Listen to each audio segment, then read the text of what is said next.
Steel boots stomping, crashing the floor. Two wild Yinzers kicking through the door. Loud like a jag off at a pins game fight. Brace yourself, this ride ain't polite. Two dumb Yinzers, loud and proud. Heads in the clouds, voices in the crowd.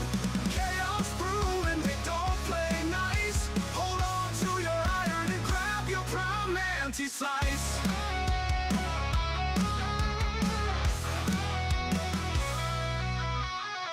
Tales from the burg with a hint of mayhem. Pierogi powered, nothing can constrain them.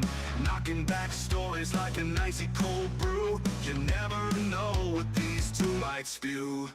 Two dumb Yinzers, loud and proud. Heads in the clouds, voices in the crowd. Chaos brewing, they don't play nice. Hold on to your iron and grab your prime anti-slice.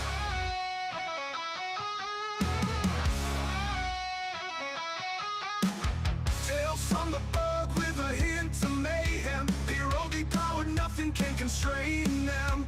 Knocking back stories like an icy cold brew. You never know what these two might spew. Two dumb Yinzers, loud and proud. Heads in the clouds, voices in the crowd. Chaos brewing, they don't play nice. Hold on to your iron and grab your prime anti-slice. Rivers collide where the laughs always flow. Black and gold thunder everywhere they go. The madcap kings breaking every mold. With two dumb Yinzers, the stories don't get old. Two dumb Yinzers, loud and proud.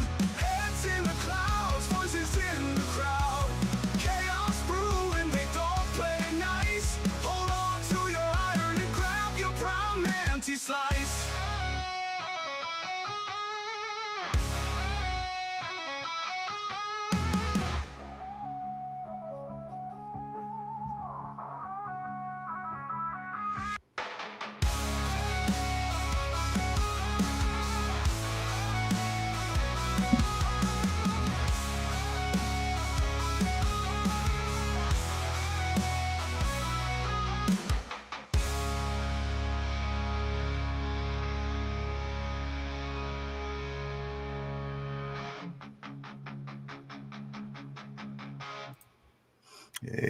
Hey, what's up, everybody? Good morning. Welcome back to the show.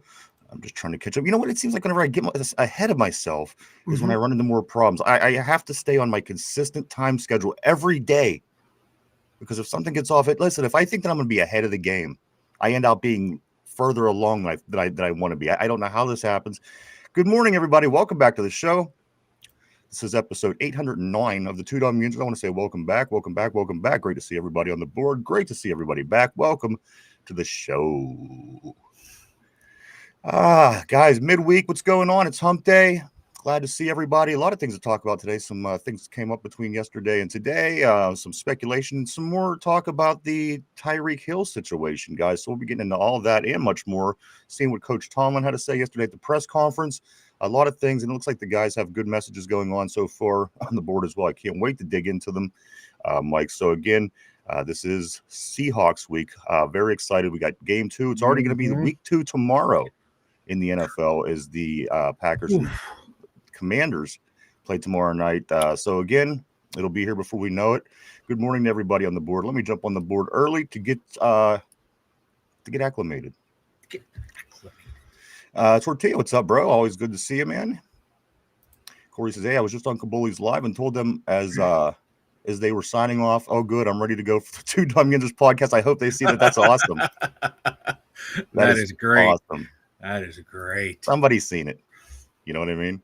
Was it able to pop up on the screen, Corey, is what I want to know? Like, was it visible? Like, say, if I was watching it, not that I'm going to go double check you, but I'm just curious. Is it if somebody was watching it, would they have seen it? But that's really awesome, man. Tortilla says, okay, let me go back down here. Cody says, morning, go on days off tomorrow. Morning, go on days off tomorrow. It was a long 15-day hitch. Oh, man.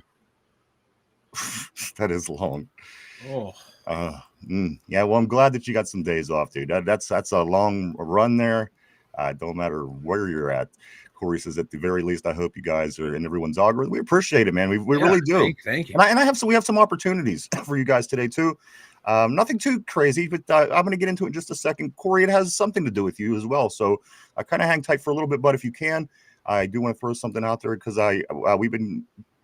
give me a minute. Cody says, it's nice when we were drilling, I can watch these full shows instead of listening on my head. I like that. I like Cody's job.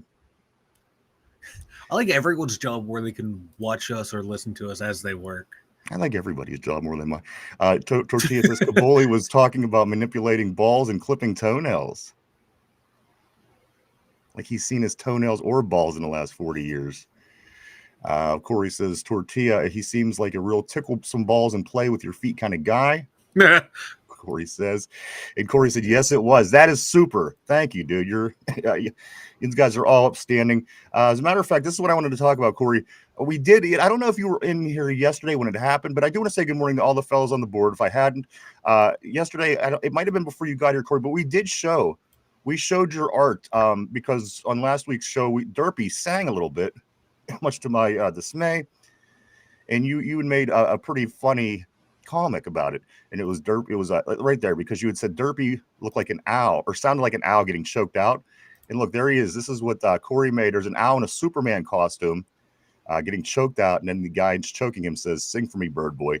So we got this, and I thought it was hilarious. We kept it, and I said, keep that because I want to put it up on the board and show everybody. Hey, Kenneth, what's up, dude? Welcome to the show. Always great seeing you, man. What up? So I'm watching the Sunday show, the Wrap It Up show, and during this particular show, John, he makes a comment because Finch said something along the lines of, or somebody said, I wonder what Mike and Ryan are doing. Are they watching? And John says, it's kind of been a running thing since I've talked to my mom on here about a year ago.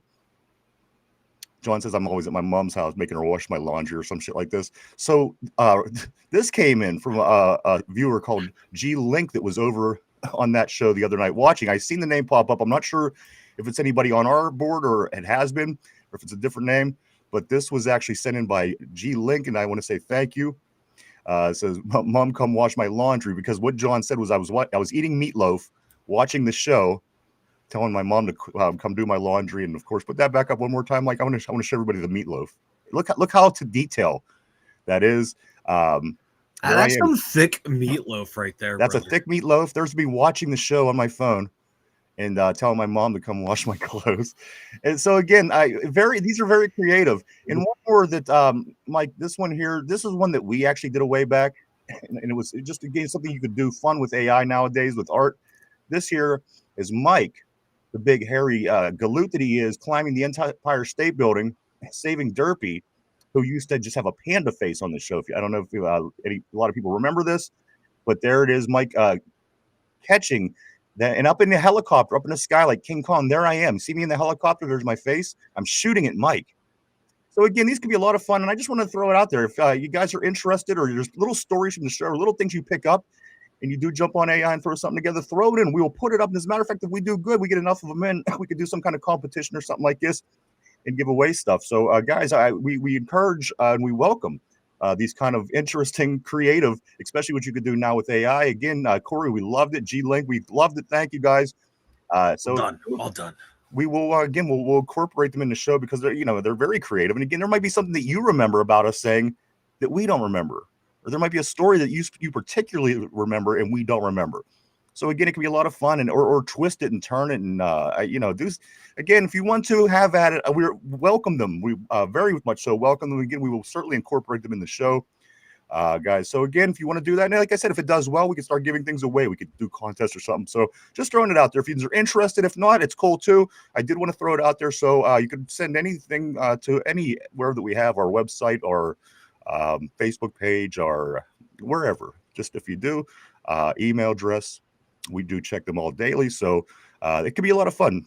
Just throwing it out there. I do want to say good morning to. I want to say good morning to Richard, the Pick'em's champion from last week, just dominating. And I got to be honest, the people right behind him dominated too. Had Richard not been in the competition, the couple people right behind him on the scoreboard would have done very, very well and won. But Richard did. He won. He went 14-2 last week, guys. And I see a lot of people already do have their picks picked, which we don't see that what the picks are, but we do see that people do have them picked. So I'll be getting to mine later today. I think Mike does his live during the Thursday show while we're actually doing the picks on the show. And remember, the football season does kick off this week tomorrow. Week 2 does kick off tomorrow. So, guys, the season is continuing, and it's continuing fast. Good morning, everybody. Welcome to the show. Cody says Corey trolls the Capoli podcast. That's awesome. I think it's hilarious. That's hilarious. Thank you again, Corey. You're the man. Corey says, nice. I appreciate the shout out. I thought it would be cool for you guys to make a shirt of Derpy for Derpy or something. Yeah, no, dude, it was awesome. Again, seeing it through the way that you've seen the story. That's what we're interested in. Again, if you guys create something, I'm very interested to see with how you guys see things from your side. And, because again, it might be different than the way we see things. So again, feel free. Feel very free, guys, to do such. I do want to say welcome and good morning to Scott Atkins. Always great to see you on the board, Scott. Scott said Steelers need to go back to being physical on the defensive and offensive line. It's been a while since they were nasty on the lines. That's a sustainable formula for winning. And the thing is, Scott, this is something that, they talked about. They wanted to go into last season and be bullies. I don't know if you remember the term bullies that Coach used. And so, this is nothing that I don't think they don't want to do. I just don't know if they're capable of doing it right now. And a couple of things that come off of that. We get a safety that's hurt. We run out and grab Jabril Peppers. We have this situation. There's the talk, of course, of Tyreek Hill possibly coming here. Is there nothing available out there on the offensive line anywhere? There's literally like 160 starting offensive linemen in the league, and nobody outside of that 160 men are eligible or capable of playing a line position in the NFL. There's nobody out there. Because this Roger Jones situation is going to make this be a long season, Mike. Good. We have someone on the roster. It's just when are they going to make that switch? When are they going to go to Andrews Pete and let him go out there and do his thing? Brojo, you one more game, maybe a half a game, see how it goes, and then you got to make a switch. Whether it be Calvin Anderson, whether it be Andrews Pete, you got to do something right there. Finding a left tackle that is serviceable that we need is, apparently hard. Dan Moore for a 4th round, 5th round pick, he served his purpose here. Absolutely. Fucking move on. I wasn't expecting anything out of him. Roger Jones, a 1st round pick that was high on a lot of people's boards coming out of college. I expect a whole hell of a lot more out of him.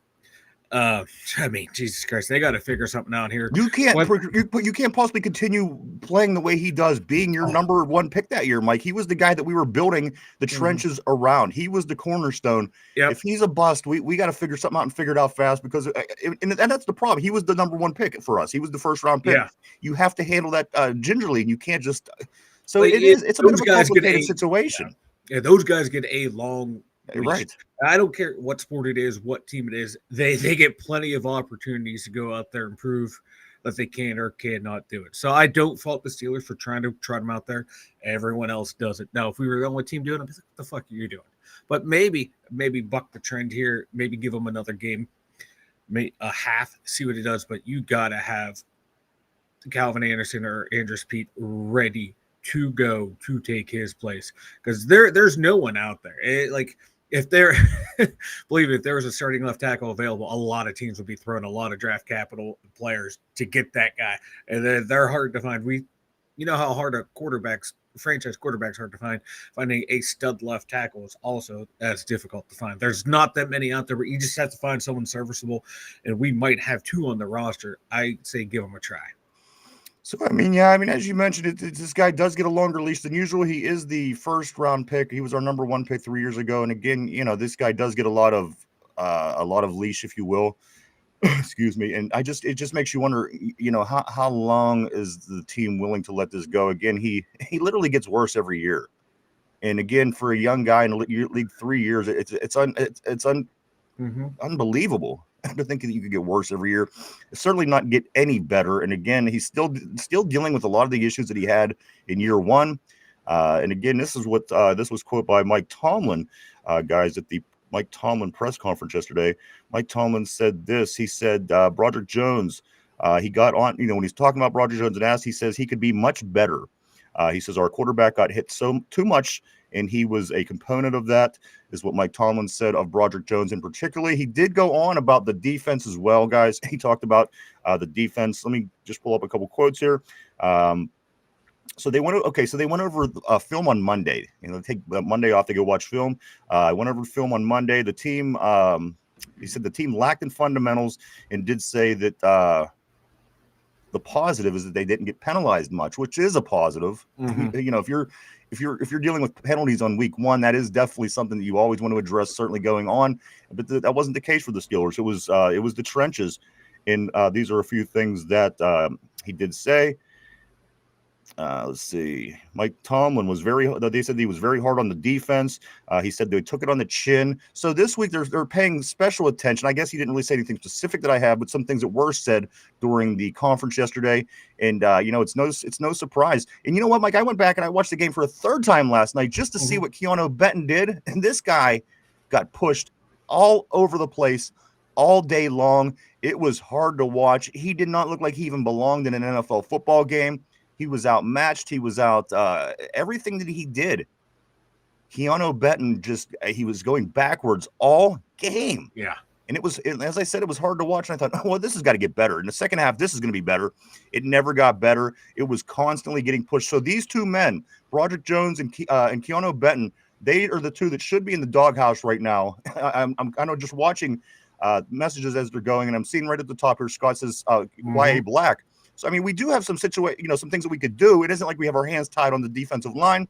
But again, Broderick Jones and Keanu Benton, those two really sucked over the past game. Plus, there was other guys that sucked as well. However, those were the two. Benton on defense, Broderick on offense. Mike, as you mentioned yesterday, McCormick didn't look so great at the guard position. And then you could also always go on about Cam as well in his performance, which wasn't fantastic. Yeah. He probably hasn't had his head in the game for quite a few weeks now. But if you want to start pointing fingers, and again, I don't know if we want to point fingers at this point, but this is what's going on. And again, the two guys that I would say that if you want to have in the doghouse, those are the two guys that you put in the doghouse. Keanu Benton, who got his ass beat all day.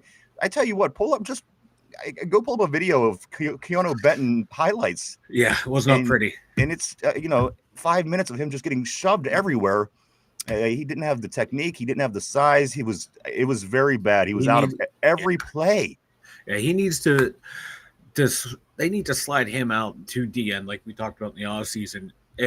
That's where he's better. But they have this vision of him being the quick D tackle that can slip through tackles. That's not him at the pro level. That was him at the college level. He was able to do it. Here, he needs to play a D end. And I forget who said it on the board. I think it's Scott saying move YA Black to D tackle. A lot of people have been wanting YA Black at D tackle, and let him play that crooked eye, inverted eye, wherever the fuck the cockeye technique. Let him play that. Then you have right now, you have him there. I'd put Clam back out there and rotate my other end spot with Loudermilk, Benton, and Ukale. I think he's the one who played. I can't remember. It might have been him. That would be my D-line rotation. If you're referring to Ukulele, yeah, he played. Yeah. That would be my D-line rotation. Put that big bastard right in the middle and let him eat up blocks. And let him learn the position as he goes. And everyone else kind of gets back to where they need to be on their spot until Harmon gets back. Then you plug Harmon in at that other spot. Then Benton's a rotational player. And I think it's Mr. Tummy said on the board, pass rush situations. That's where Keanu Benton is going to be the best at, to use his quickness against the pass rush. When you know it's going to be a passing down, put him out there. Don't let him be out there on known rundowns. Mike, they obviously knew of these issues in January. Obviously, with the defensive line getting shoved around in the playoffs, with the defensive line getting shoved around for the last quarter of the season, and Broderick Jones on offense. They knew of these things, and they went out and they made a lot of moves. They spent a lot of money. They made a lot of trades and put a lot of pieces into place. Did they do enough in the offseason, Mike, to address their core idea of being the bullies, of starting in the trenches and beating everybody and build the team the way Philadelphia did as they started to climb to success? Was enough done this offseason to improve those things, Mike, right now and this season? Go after the game, you can say no, but going into it, you can make an argument that they brought in some reinforcements because the O line we knew Sayamalu, Frazier, McCormick, that interior played really well last year. Fatano, he was coming in with a high pedigree, so okay, right there. Then Broderick Jones you're worried about, but then you bring in late in the process Andrews Pete, who was a Pro Bowl tackle. Okay, so they brought someone in case he flops. Okay, we got a guy. I think we should maybe found someone better in the interior as a backup right there. In the D line, you're thinking, okay, you're getting Harmon, but he's hurt now. Fuck. So you're screwed there. YA Black, I think we lucked out into him being this good. I think they should have grabbed someone of higher pedigree, closer to like a Cam, not like a true Cam Hayward type of guy, because I don't think you could afford someone like that. I don't know who was available, but someone a bit beefier than Ukale and Otomomoro. Those I would have someone better than those. But Ukulele, when he played, man, he helped control the line. So maybe if he plays more, it might be better. Keanu Benton might have to go second team, and Ukulele and YU Black and Cam Hayward are your starters until Harmon comes back. Right now, it's looking like maybe they should have, but coming into it, I liked what they did. Right now, I'm starting to lean towards, maybe we could have beefed up more, but it's week one, it's early. Got to wait to see and get some more game film together, how this group's going to go. But yeah, an argument can be made. We maybe should have picked up some more guys at those positions. We loaded up elsewhere where we needed. It's just these lines, I can get them having faith in 4 out of the 5 offensive linemen. I can get them maybe having faith in Hayward and loving what they got in Harmon in the draft. But after that, could have done some more reinforcements. I couldn't agree more, guys. Mike, a couple things about this team. The Steelers have allowed 27.6 points per game since week 13 of last season, which is when the slide started. Of course, it was Philadelphia, Baltimore, Kansas City, Cincinnati, and then in the playoffs to Baltimore. Mike, in those 5 games, this team has allowed 27.6 points per game. So, guys, we were 10-3. We were all feeling pretty good about this team last year while it was sitting at 10-3. And since that moment, we were in the grasp of the number one. Remember, Kansas City was like a game or 2 ahead of us, and they didn't even lose a game or something weird like that. But they had, since we were 10-3, the Steelers have given up 27.6 points per game, guys. So we are going to have to score a lot more, or we're going to have to figure out a way to bring that number down. That's just not going to work. A couple other things about this team, Mike, that is being said on the ESPN's power ranking. There's about 600 power rankings that came out yesterday. So I went straight to ESPN, just to guy. Obviously, they're pretty central, I guess you could say. Like they went from 16 to 15. Again, they started the season 16 overall in the power rankings, puts them dead in the middle of the whole entire race.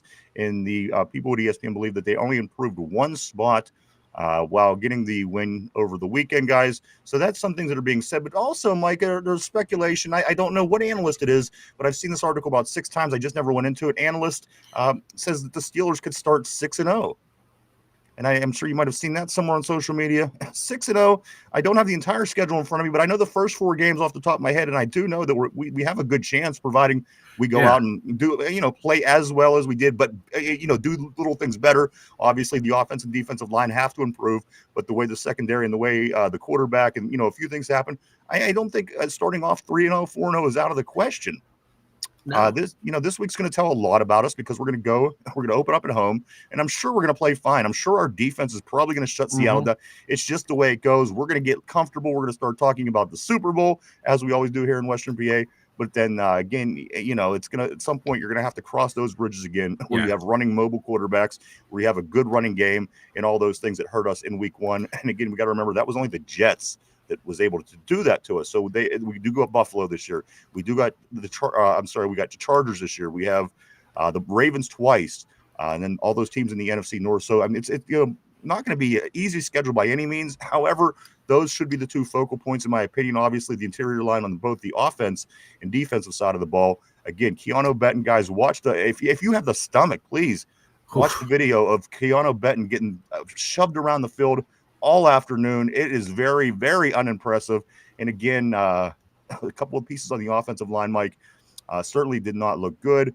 And, and here's the thing, McCormick didn't look good, but Broderick Jones has consistently been bad. And that's where I'm kind of leaning towards Broderick in this conversation. I'm not letting McCormick go. Yeah. It's just, this guy from day one, what's the problem? Oh, he'll get it by year 2. Oh, but he should definitely be good by year 3. So, contracts will be, coming around at some point, and he's going to have to decide if he's going to play good football or not, Mike, because even if he doesn't make it here, he's got to have somebody else that's interested in him somewhere eventually anyway. So who knows? Who knows what the results with Broderick Jones is going to be moving forward, Mike? I mean, some team was dumb enough to give Dan Moore $80 million. Someone would be dumb enough to give Broderick Jones an above average contract and get their quarterback killed if he can't figure it out. Because, like I always say on here, man, no matter what sport it is, there's always a coach going, I can fix that guy. I can mold him. I can make him into something better. And that because you do it once doesn't mean you can do it every single time right there. This is week 1. Remember last year, early in the year, Denver looked like actual dog shit. And at the end of the year, they were, talking about them being a team that can make it into the playoffs and be a Cinderella. And now this year, they're talked about being the team that can win the AFC West. It is a long season. Week 1 doesn't tell the whole story of how your team's going to look by week 8, week 12, week 18. So, yeah, it's fun to overreact and get hyped or get bitchy, but you got to remember, this is a long season, and it's just game 1. Steelers are allowed to get better. Yes, other teams are allowed to get better too, but you know what? We've always find a way to be competitive in games and be there at the playoffs. So, speaking of, you know what? Let me jump on the board, guys. I want to get caught up on the board, but we have plenty of things to go over today. As Mike Tomlin did have his conference, and things are happening. They are back at practice this week, getting ready for game 2, the home opener Sunday against the Seattle Seahawks as they come to town at 1:00 on Sunday afternoon. Let me get into some more of these messages, Mike. Always great messages on the terrible board. I do want to say to everybody this morning, welcome. Glad to see you, and I hope you're ready for week 2 of the Pittsburgh Steelers football. Let me find where we were at here real quick. I'm going to go right about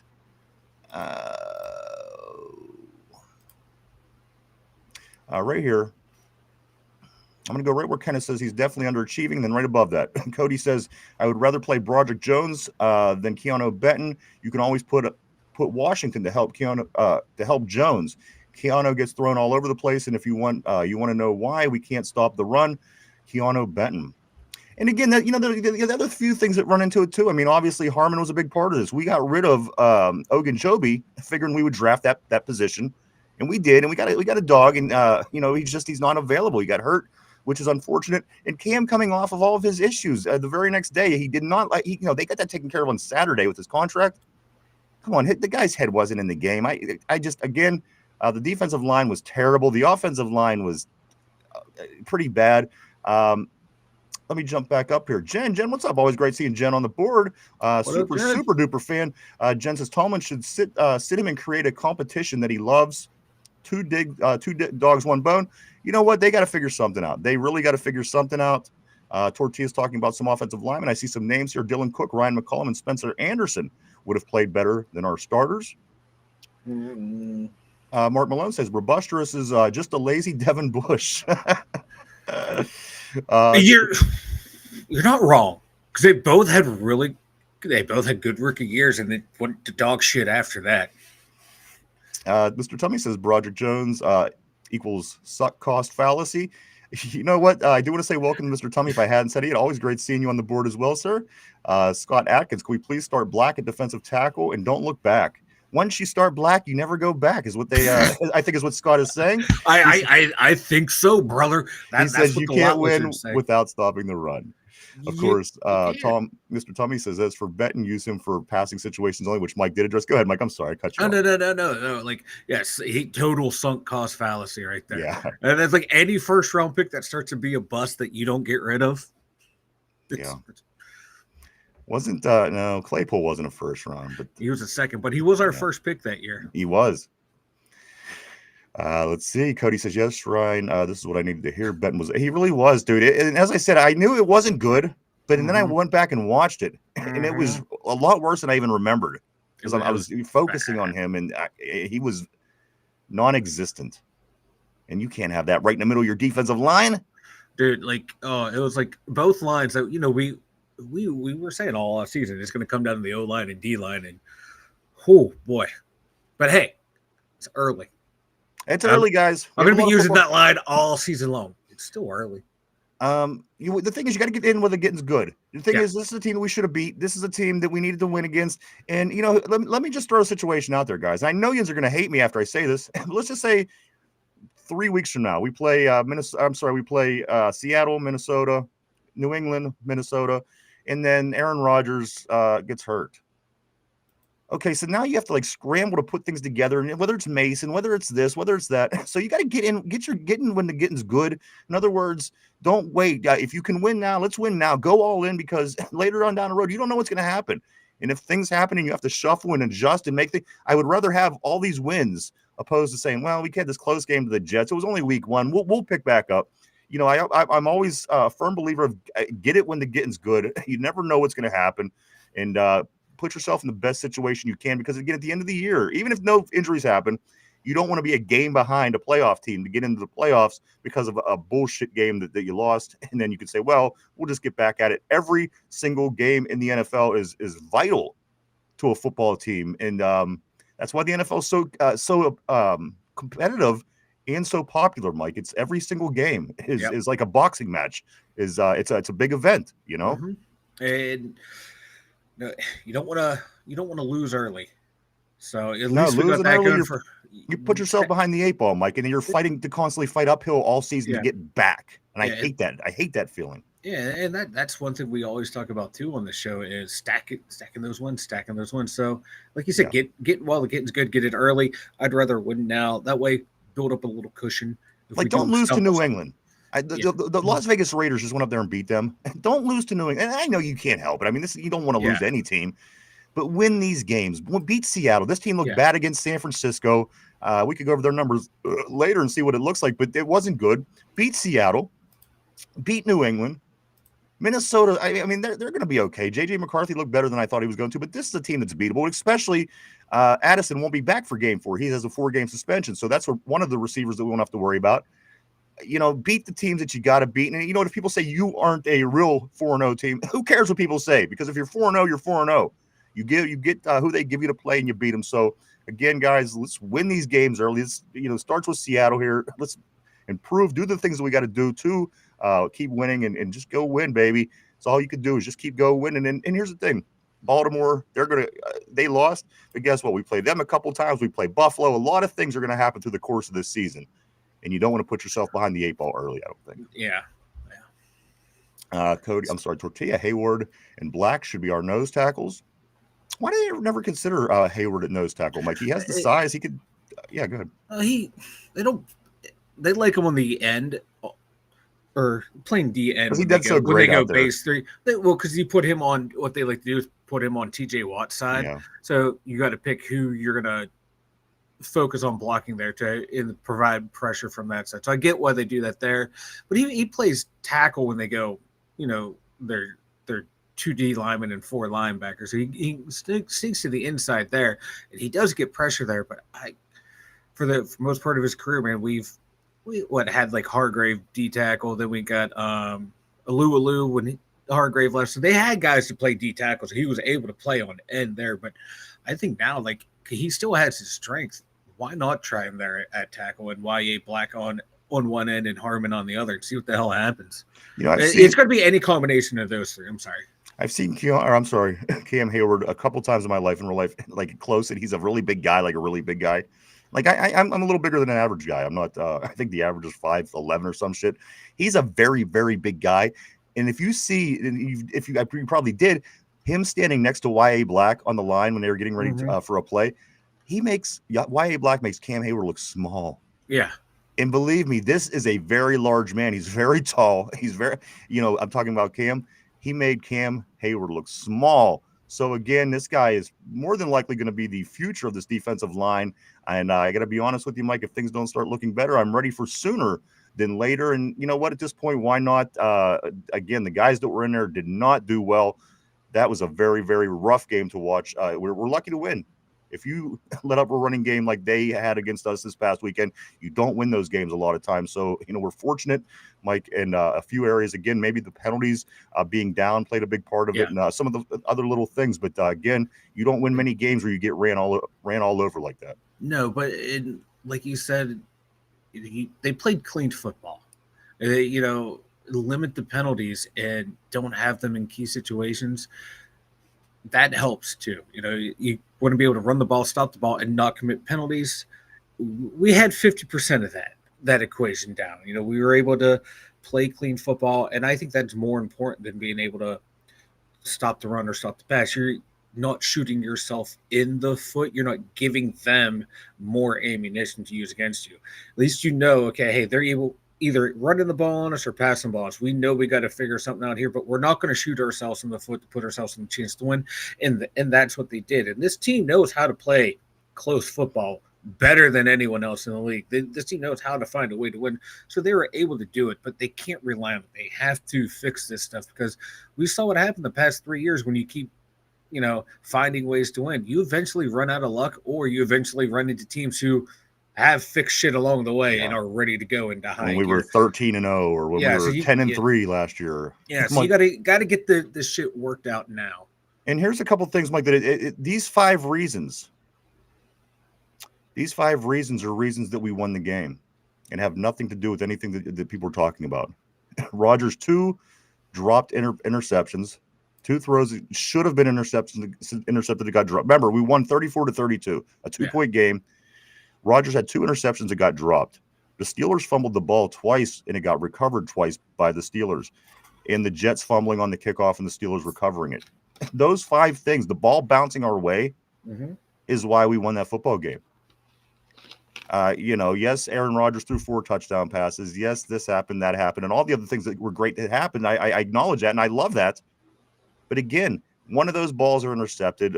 Again, that was two that should have been, when we grabbed the Jets.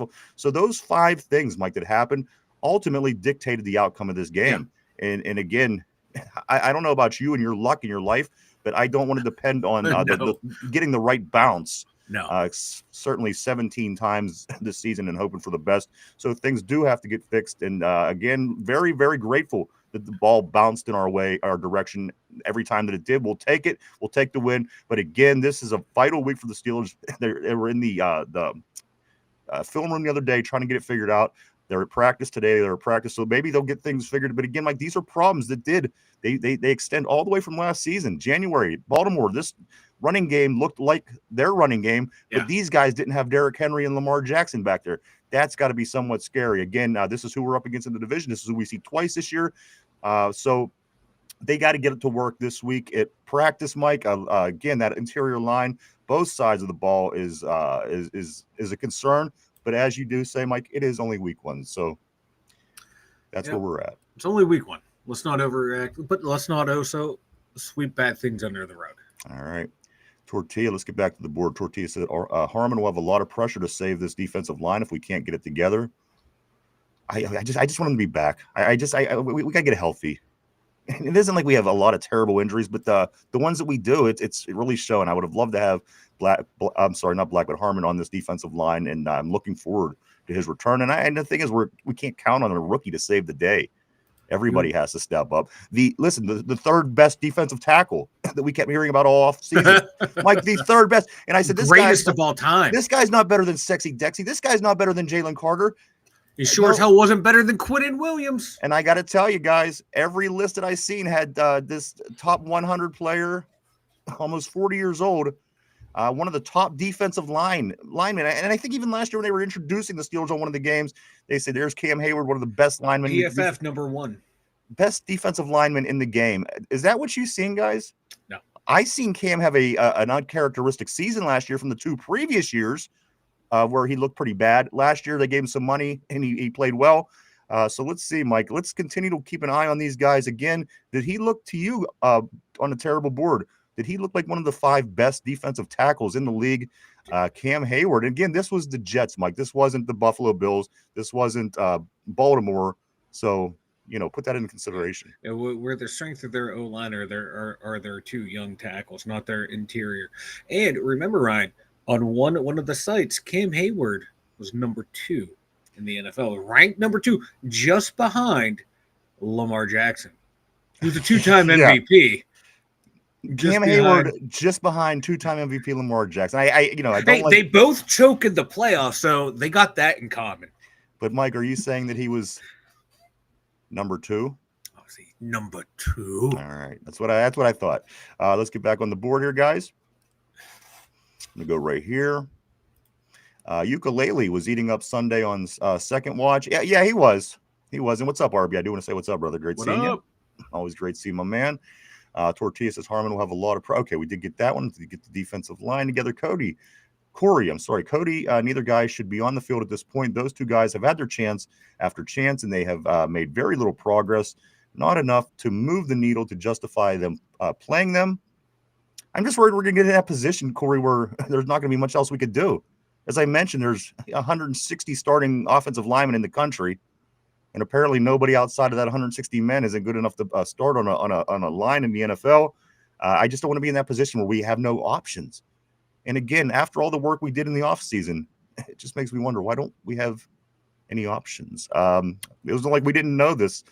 Cody says, member shoved Benton 5 yards into Cam Hayward's legs, and they both that Cam, he's all over the ground, ain't he? Yeah, I remember this was, I think it might have been the COVID year. Cam Hayward's, or the year before, it was around that time. We were playing the Bengals, and they had a rookie guard, and this rookie guard just drives Cam Hayward 30 yards downfield. I remember. And that season, people were talking about, oh my God, Cam Hayward's just having a great season. And the lasting memory I have is just you're watching a play, and all of a sudden you see these 2 going down the field, and this Cam being driven down the field. Yeah. That's why, like, when people say Cam's this great player, like, do you guys watch the entire game or just the highlights of Cam? And it makes you wonder sometimes, because they've been saying this for a couple years that he's one of the best DTs in the game, and I haven't seen it again. Yes, last year it was good. He excelled. Damn good. And listen, I'm not a Cam hater, so I'm just not coming up with this to say it. If you go back and watch his prior 2 seasons before last year, there was a lot of falling on tackles late, falling on the pile, getting credited for tackles. And we made a point on this show to talk about it many times, to point it out. Again, last year he played a great season. He deserved that All-Pro, and you know what? I give that to him. But you got to call it the way you see it, and that's what it is. Last year he looked good. Let's see if he could repeat that, Mike. Especially, they threw a little bit more money at him here, so let's see if that makes a difference. He was going to hold in from it, so let's see if it makes the opposite effect. Yeah, hopefully he's embarrassed by this performance in rebounds. Phil the Steel, what's up, brother? Always great seeing Phil on the terrible board. He says, what up, 2 dumb Yinzers and terrible board? Hump day, baby, and I got busy in a Burger King bathroom, but a Subway bathroom. Fogged all the windows up, baby. Do the Humpty Hump. Watch me do the Humpty Hump. Stop what you're doing, because I'm about to ruin the image and the style that you're used to. I look funny, but y'all making money. See? Yeah, baby, I know you're Humpty Hump. I'm all about that, baby. What's up, Cody? Cody says, I can't believe they had Loudermilk out there and him and Benton at the same time. Yeah, Loudermilk, I mean, he's a depth piece. And this guy, again, Mike, this is somebody, again, we have to rely on Isaiah Loudermilk in a long-term situation. And guys like this is where you worry. Why the depth they built isn't that good of depth is what I'm wondering. You notice that they did this year, they brought in Ukulele, Otomoro to add into that depth, to shed some of these guys that were here. But it's got to be another focal point in the draft this year with all these picks, is the more depth on the D line. It's something they started Mike, to address is this draft going to be a quarterback and 11 defensive linemen? Quarterback, cornerback, wide receiver, left tackle, and a shit ton of D linemen. All right. Fielder still says, I want Broderick the F out of there. Get him out. You're watching our 42-year-old quarterback's back. Hey, all I'm going to say is I've been on the Broderick Jones is not good bandwagon from season 2, but everyone told me it's because he's on the wrong side. Now he's on his correct side. Well, let's see that big improvement. We're still haven't been improved. Tortilla says Broderick must have a video of Tomlin and Rooney kissing. RB says where TJ had a tackle guard center on him because of the lack of actual defensive lineman. Exactly. Right. You exactly. But that should have freed up like 5 other guys to make a play because he was getting doubled and tripled. Well, and no one else was making a play. Yeah, that's the point he's making. The other guys were unavailable.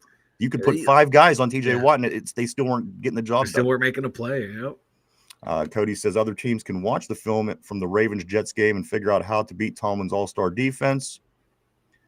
Phil still says that sounds like a coaching problem to me. Tortilla, he says, can I still blame Russell Wilson? Well, he did lose up in for the Giants, so we'll leave him alone for now, I guess. Somehow he's the starter again after a shitty performance. Jesus God. Cody says, yes, Russ was soft as baby shit. Tortilla says, Phil still says, Tortilla, no blame, the head honcho.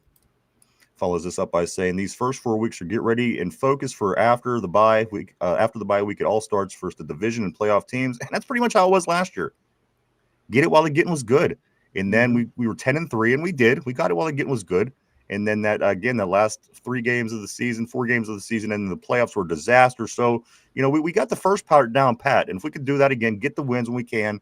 Then we'll hopefully get better in the meantime. And again, there's some big games this year, guys. Buffalo is big. Those NFC North games are big just because they should be good competition. Baltimore, anybody in our division, even the Chargers. The Chargers are looking a lot better, guys. So, we have to step it up a little bit. We're not going to be able to just say, hey, we're the Steelers and show up. We have to go out there and play good football. Mr. Tummy says, for the time being, you can put a L for any game with an opponent with a mobile quarterback read option capability. How can you say that's wrong? How can you say that opinion is a wrong opinion? Because we just won one, but I get what you're saying. I don't disagree completely. Well, again, we needed a bunch of things to happen in order to win that game. Mark Malone, we've got to unholster the Johnson on them. Well, I think we're going to see more of the Johnson this week. He did get 1 carry last week for a negative yard, I think. -2.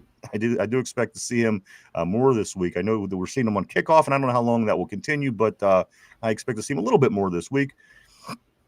Kenneth Jones says he simply can't play nose tackle. He's too light. He's a smaller guy. If you look at him compared to some of the better, bigger nose tackles in the league, he's small, and it's evident in that footage. It really is, guys. He looked like a kid getting shoved around by a high school team. If you're trying to scale it down, and it looked really bad. Keanu Benton. He's better used as a D end or speed rush D tackle when they go multiple D linemen. I would think he would be better being a revolving door, because the way that people are pushing him around and to go right past and through, that's what it looked like to me. All right up here to Cody. Cody says this. Russ gets sacked, gets up, tells Broderick, you'll get them next time. I guarantee Rodgers at some point is going to get Broderick by the face mask and say, what the fuck, dude? Listen to me. His eyes will be bugging out like a baby lemur. And, dude, that fucking bug eye picture, Aaron Rodgers, is one of my favorite things ever. He's can't see it under my glass, but he's all just imagine it, people. Right. Why does his eyes look different than they did for the first month of him being here is all I got to ask. He's on some drugs, bro. Hey, whatever gets him through the game. Hey, you know what? 4 touchdowns a game. Take more. Talk to your what are the hell, the tree gods or whatever the hell he's into. Talk to the tree gods. And do it more. Creatures, brother. Let's see what else. Kenneth says Dan Moore was not great Sunday. Really? Oh, he was, dude. Like Tennessee Titan fans were going, who signed this idiot? This guy sucks. And Steeler fans are like, he's your problem now. No returns. Don't look at me. Scott Acton says, I love that Aaron isn't thinking 3 points in the red zone. 4 touchdowns. It took Kenny Pickett 10 games to get total of 4 touchdown passes. As a matter of fact, guys, Aaron Rodgers in one game has 4 touchdowns. Kenny Pickett has a total of 13. In 2022, he had 7. And in 2023, he had 6. So I look for Aaron to pass that up probably halftime next week, hopefully. But again, guys, 2 seasons of Kenny, 13 total touchdowns. Aaron 4 in the first game. Just interesting tidbit. But Kenny Pickett did have some good fourth quarter comebacks. The Kenny I will wasn't never. terrible. I hate Kenny Pickett, but I won't take that away from him. You know what? He obviously wasn't what we wanted him to be, but he's not as bad as everyone makes him out to be either. He's mid-range. He could be a backup quarterback for the rest of his He's a career. good backup quarterback, and that's what he right, and that's what he is. Tortilla says, "Shit, by the looks of Rodgers could kick Broderick's ass." Sometimes I think he looks good, and there's other time I think, man, he looks old. He just does sometimes to me. It's his face. I don't know. His face is kind of sad, and we all get it. We're human, but old. again, he has the elasticity in his face. he has the elasticity starting to give a little bit, and gravity starting to. He's starting to look like Droopy Dog sometimes. Yeah. Again, nothing wrong with that. I'm not. Believe me. No one could be high and tight like this skin right here, brother. There you go. Let's see. Alfredo, what's up? Always great to see new people on the board. And I do want to say welcome to Alfredo here from Mexico. Here we go, Steelers, my friend. Glad to have you aboard. Welcome to the terrible board, and great to have you. Kenneth says TJ made key plays. Cam was basically absent on Sunday. Cam got it. You know what? It's one thing to sit here and complain about Keanu Benton. It's one thing to sit here and complain about third-year Broderick Jones. But guys, we have to complain about Cam Hayward. Here's the All-Pro. Here's the guy that's played the most starts in Steeler history. Here's the guy that did this. This is the third best defensive lineman in the league we've been hearing. This is the guy that we have to start holding accountable, because guess what? He was playing games and he wasn't focusing on football. And it took all the way till the day before the game to start the season to get his little $3 million thing to figure out. What a joke. Again, he's the 5th highest paid athlete in Pittsburgh history. He was going to take his ball and go home over $3 million. Get focused, because obviously his head was not in that game Sunday, and I think it was pretty obvious. And if he can turn it around, that's going to be huge for that D-line. It's going to pay dividends. Yeah. Because an engaged and focused game, we saw what he can do last year. And that's what I want out of him. That's why I'm hard on him, because you know what he can do. I do it consistently. Yeah, you're going to have games where you don't have it. It happens to the best of them. But come on now, we need to. Absolutely. Jen says we can't put Washington to help Jones. His role was important in freeing up Ben and Calvin in those TDs. The thing is, we have to figure something out. Yeah, because I chip him and then go out into your route. He can't just stay there and help block with him. But he does need to be out there to draw defenders, because. Or if you go with this 3 tight end kind of looks and things like this, maybe you can have him blocking down. I mean, you know what I mean? Maybe they get again. Arthur Smith. This is his offense, and we're going to continue. There was a lot of things that I've seen that I liked in this offense, so we'll continue to hope that they fix these problems. Well, if he stays in it and does that block, and defenders aren't going to account for him thinking he's a blocker, then he sneaks out. He can get freed up that way too, right? And so you don't lose his effectiveness. But I get what Jen's saying about when he's out running around, he's going to draw attention, and he's a big, massive target. Phil Steele says Alfredo, Steeler Nation, Mexico. That's right, baby. Welcome to Alfredo. Let's see, Aaron Jade. What's up, dude? Always great seeing Aaron on the board. He says, "Here we go, Steelers." Phil Steele says that Kenneth Jones had the big shot and didn't take it. Dang it, with his Watt symbols.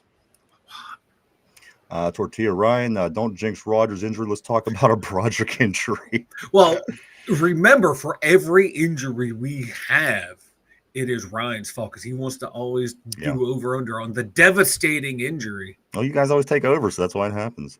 Damn. Tortilla says Hayward has the strength to play nose. Mainly, I just think at this point in his career, he isn't as explosive, so I'd want him taking their double teams and free up Benton for some one-on-one. Something's got to be figured out.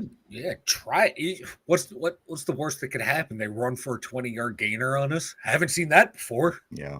And I like how you just blew past the personal accountability, Ryan. I didn't even hear it. Scott Atkins on the board. Game respects game, brother. Scott says DK 2 touchdowns on Sunday.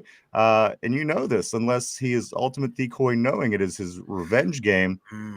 I want him to have a big game. I think it's possible, guys. I think we're probably going to look better than we did last week for a couple reasons. For one, it's your second game. You have the rust knocked off. For two, this is not that great of a team. Seattle is not that good. And number 3, they don't necessarily do the things that the Jets did that hurt us as far as their offense goes. I think we probably win this game. It's the home opener. The crowd's going to be there. The energy's going to be there. I think the towels and the beer and the Renegade and everything going on, I think the Steelers win this game. I really do. And I think that we have a lot of revenge games, Scott, this year, which is crazy because I think everybody we brought in, we got the Dolphins for them guys. Of course, the teams in the division, Juan Thornhill with the Browns. Every week seems like it's going to be a revenge game. So it's going to be a lot of fun this year. And as I told the guys last night on our private board, the Steelers are in the center of the sports world again, guys. So enjoy this. Enjoy the time because, again, there's times that we're irrelevant. And you know what? Here we are. Find ourselves smack dab in the middle of the sports world again. So let's enjoy that for a while, guys. Mark Malone says Jones and Benton are taking turns with the tranny. Mark Malone and his trannies like Derpy and his midgets, man. Yeah. Hey, I guess wherever you can make the money, brother, make that bread. That's right. Tortilla says if we keep Hayward and Watt on the same side, why don't we just crash everyone else to the other side? Easier said than done, I know, but teams don't run to Watt's side. We should be able to capitalize. Aaron says, but Fields had 2 dropped interceptions. He did. It's true. It's true. Point taken. RB says both missed 2-point conversions aren't met. You're right. Absolutely. Tortilla says at RB, I kept telling everyone there will be a missed 2-point conversion. I should have put money on it. See, once you put the money on it, brother, that's what it won't work. Yeah. Trust me. The universe will start. The universe will pull down the back of your pants immediately. Believe me, it doesn't take long. At least that's how it works for me. When I go, oh, this is going to happen, I put money on it. Never happens. Jen says Pat Myers should be on the hot seat. Cody says, yeah, but what about the awful special teams yards? The Jets started on the 50-yard line most of every kickoff, so the special teams, other than the fumble recovery, didn't do the defense any. Hey, you're right. You know what? At the end of the game, the coverage started to tighten up a little bit, but early on, it seemed like they were almost midfield every time they were starting to drive. Which again, that plays a part too. If you start them back further back, then they have less of an opportunity and less chance. And so again, you're right, man. This is going to be an interesting week. Again, I know the guys were in watching film. They are back at practice, so hopefully they get a lot of these kinks worked out. And I'm sure Seattle's doing the same thing because they didn't have a great outing against San Francisco. Mr. Tummy says the first few games of the season are really preseason for the vets. Hey, you're right. We've certainly mentioned that because I want to see the guys in preseason a little bit. Yeah. And we've had that conversation on this show. And you know what? If that's the case, maybe the 4 that sat out the whole entire time will just blow the roof off this place, Mike. And especially, again, this week at Acrisure Stadium, the home crowd, we can't wait for the guys to come home. So, I think we look better this week. Yeah, and I think it was like Bill Belichick. He would always say after like game 4 or 5, you know what team you have at that point. Absolutely. You know if you're going to be a good team. You know if you're going to be a bad team or middle of the road team. You at that point of the season, you are what you are. Then it's like, okay, how can we minimize what we're terrible at and maximize what we're good at and get a couple breaks along the way to get us where we want to go. Richard said Cam looked really bad. He had a few good plays last week. Hey, Vegas, what's up, brother? Always great seeing Vegas on the board. Oh, my man. He must be in the bathroom. I know a lot of times he's at work. And he sneaks off. I remember the boss was on him one day. That was Corey. Wasn't that Corey? I think it was the Vegas. boss on right? Either way, bosses, leave our peeps alone. Or Vanilla Thunder is going to lay down the thunder on your wife. Corey says this. He says, it's fun. It's funny. Cam took his focus off of football to dispute a contract he agreed to and then gets embarrassed in the first game. Almost like he lost time building chemistry with his understudies. Imagine that. But you know what? The vets are okay. TJ was okay. These guys are vets. They don't need to be out there. This is what I'm told. Who cares about everybody else that needs that person to also, Tortilla says, Cody, a lot of teams gave up the big returns this week. Could be the new kickoff rule. It could be too, because again, Mike, how many teams ran it last week out of the end zone opposed to downing it? I seen it plenty more. Yeah, because you can't. Yeah, because you down it in the end zone now. You get at like with the 35. Kickoffs or returns are up so like 28% over last year. Like the return, the amount of returns and the distance are up exponentially from last year. And it's what the NFL wanted, and that's what they're getting. They're getting those good returns and setting the offenses up. handicapping the defenses like always. Absolutely. Scott says Ramsey's officially a Steeler. That hit. He brought the barbecue sauce for Wilson's ribs. Hopefully, Peppers can sprinkle some pepper on the running backs and wide receivers as well. I like that. Yeah, it's Mel Blount 2.0.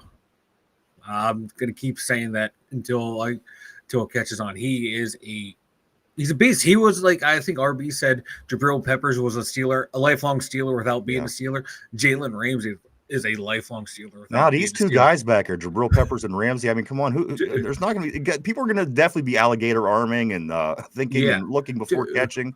Once you get, and then you get Elliott back too.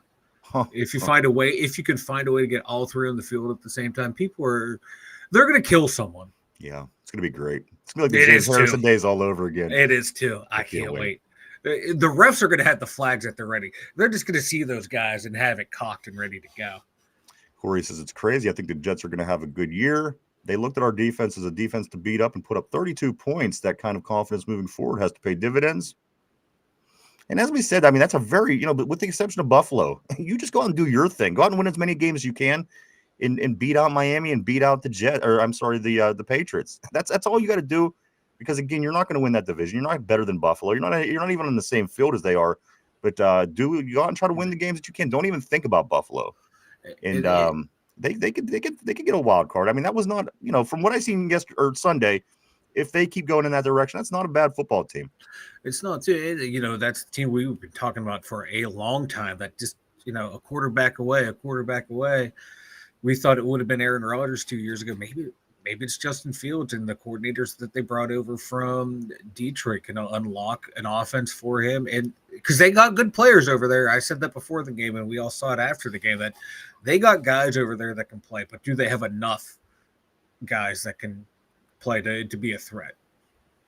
Tortilla says, I wish Ramsey was named captain over Hayward. I think that defense is going to rally around Ramsey and look at him as the leader of that defense. The way the guys looked at Joey Porter back in the day as the leader, the way they looked at Greg Lloyd as the leader. They may not be the captain, but they are the leader of that defense. Jamal, what's up, dude? What's up, Jamal? What up, my brother? It's great seeing you, man. Welcome to the Terrible Board. It's victory week, if you will, when we're getting ready, guys. Again, the NFL kicks off again tomorrow for week 2 between the Packers and Commanders. So a lot of things going on, guys, here on Hump Day. Nice seeing you back, Jamal. Always great seeing you on the board, brother. Corey says the O-line for New York was pretty smart. Double team the fastest guy on the D-line and then let Fields outrun the rest of them. You know what? He's so good at getting out of a jam. I mean, how many times there was, he was like in a telephone booth size area between defenders, and he got out. He got out every time and made something out of the play. Again, I didn't hate Justin Fields last year when we were 4-2 to start the year. I didn't. But again, we had this agenda to start Russell Wilson, so it had to be what it was. I didn't dislike Justin Fields, so hopefully he has, wish him the best. No, he's slippier than a lot lizard in heat, baby. He is. What's up, Jamal? Also, Richard says, hopefully last week was a major wake-up call for the defensive line. Seattle has a good running back. They will be tested again this week. Cody says, I want the drugs he took after the game. Right? Yeah, what was that? What was that zombie that Aaron Rodgers was after the game when he was doing that interview on the field? You want to talk? Coach wanted to say that our kicker's a serial killer. I think your quarterback may be an actual serial killer the way he was talking. I'm happy to beat everyone involved in the Jets organization. What the fuck, bro? And dude, he didn't look like that at all since he's been here. You know what I'm saying? It was such a bizarre contrast of the way he always is. But again, keep it up. Whatever it is, keep taking it. Take it. RB says, not only was he not focused, he was grossly out of shape. Cam, I'm guessing. Cam was looking like me out there. Yeah, he sure was. Hey, you're supposed to say no, sexy. You're looking good, Vanilla Thunder. You know what? And you are no longer Big Sexy because YA Black took your name. So you gotta. I'm glad. I know. I caught myself, brother. I caught myself. Sticky B, what you know about Sticky B? Sticky B says, "What up, fam? Happy Hump Day." Yes, it is, guys. Again, halfway there. We're getting back to Steelers Sunday. We got to win. We're 1-0. Things could be worse, so let's enjoy the time and get ready for Seattle. What's up, brother? Always great seeing Sticky B on the board. Corey says, if Rodgers throws for 3+ touchdowns again this week, I'm all over Rodgers. 7 touchdowns in 2 weeks from a quarterback is like seeing a unicorn at Pitt since Big Ben. I thought about that too. I thought after 4 touchdowns, you know what? I might be a Aaron Rodgers fan. I'm going to give it a couple more weeks, but he is my quarterback. I support him back and all that kind of fun stuff. But I might become an Aaron Rodgers guy, Mike, if this continues. Me too. Do you think he's walking around the facility going, 4 touchdowns in 1 game, Peg? Maybe. Hey, Coach T. Hey, Mike. 4 touchdowns in 1 game. Wearing his high school jerseys, all short, all tight on him and shit. Right?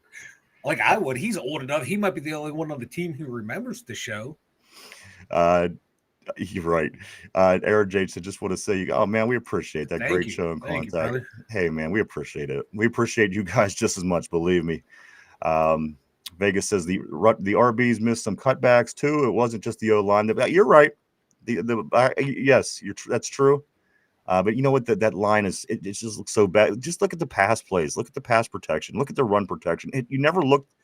If Aaron Rodgers wasn't so smart, too, the guy knows where he's going to go with the ball. He knows where people are going to be. He's one of the best quarterbacks the league's seen for a reason. Yes, a little bit older now, of course. But if it wasn't him, our quarterbacks would have been trashed all day. It wouldn't have been 4 sacks. It would have probably been 8, maybe more. But he knows where the blitz is coming from. He sees things that the other quarterbacks, certainly younger quarterbacks, don't see.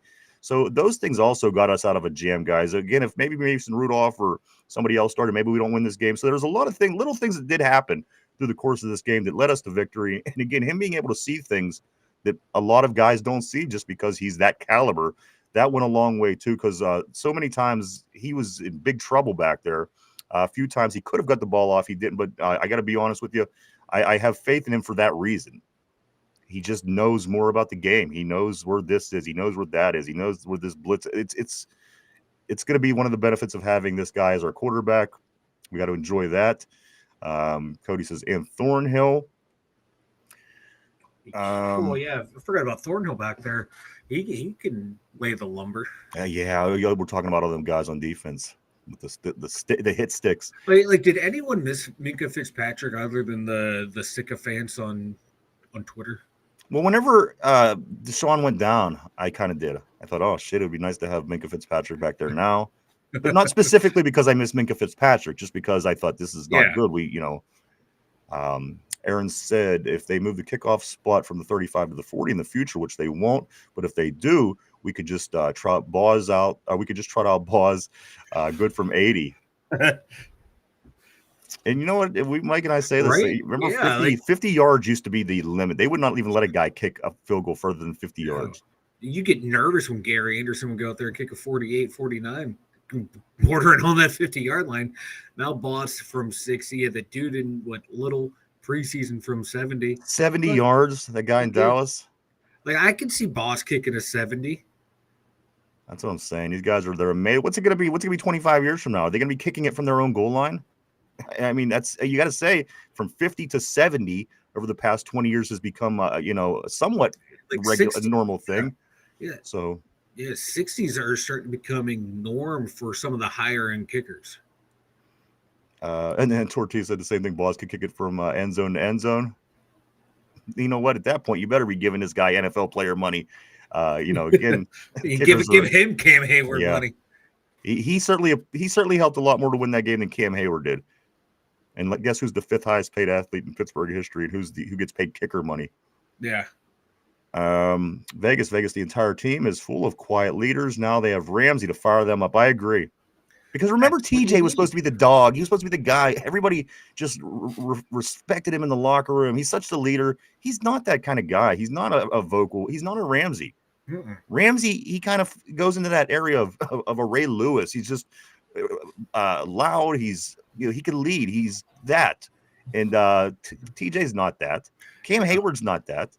None of our linebackers. Certainly, this team the defense needs a rally around Jalen Ramsey, and good things are going to happen. You watch.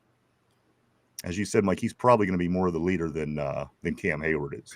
I think so too. Guys are going to rally around him because it's nice to have that quiet leader. That's a damn good player. So you just I see what they're doing.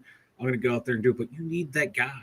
You need 1 or 2 guys to fire everyone else up because not everyone's a self motivator at this level. You're right. You need guys that are going to fire you up. There's guys that got to this level because of people around them, not just because they could self motivate, because of teammates and coaches and things like that. They need to feel that, right? Yeah, and some guys are just like, I'm just going to go out there and destroy everyone and play my game, and we're going to fucking win.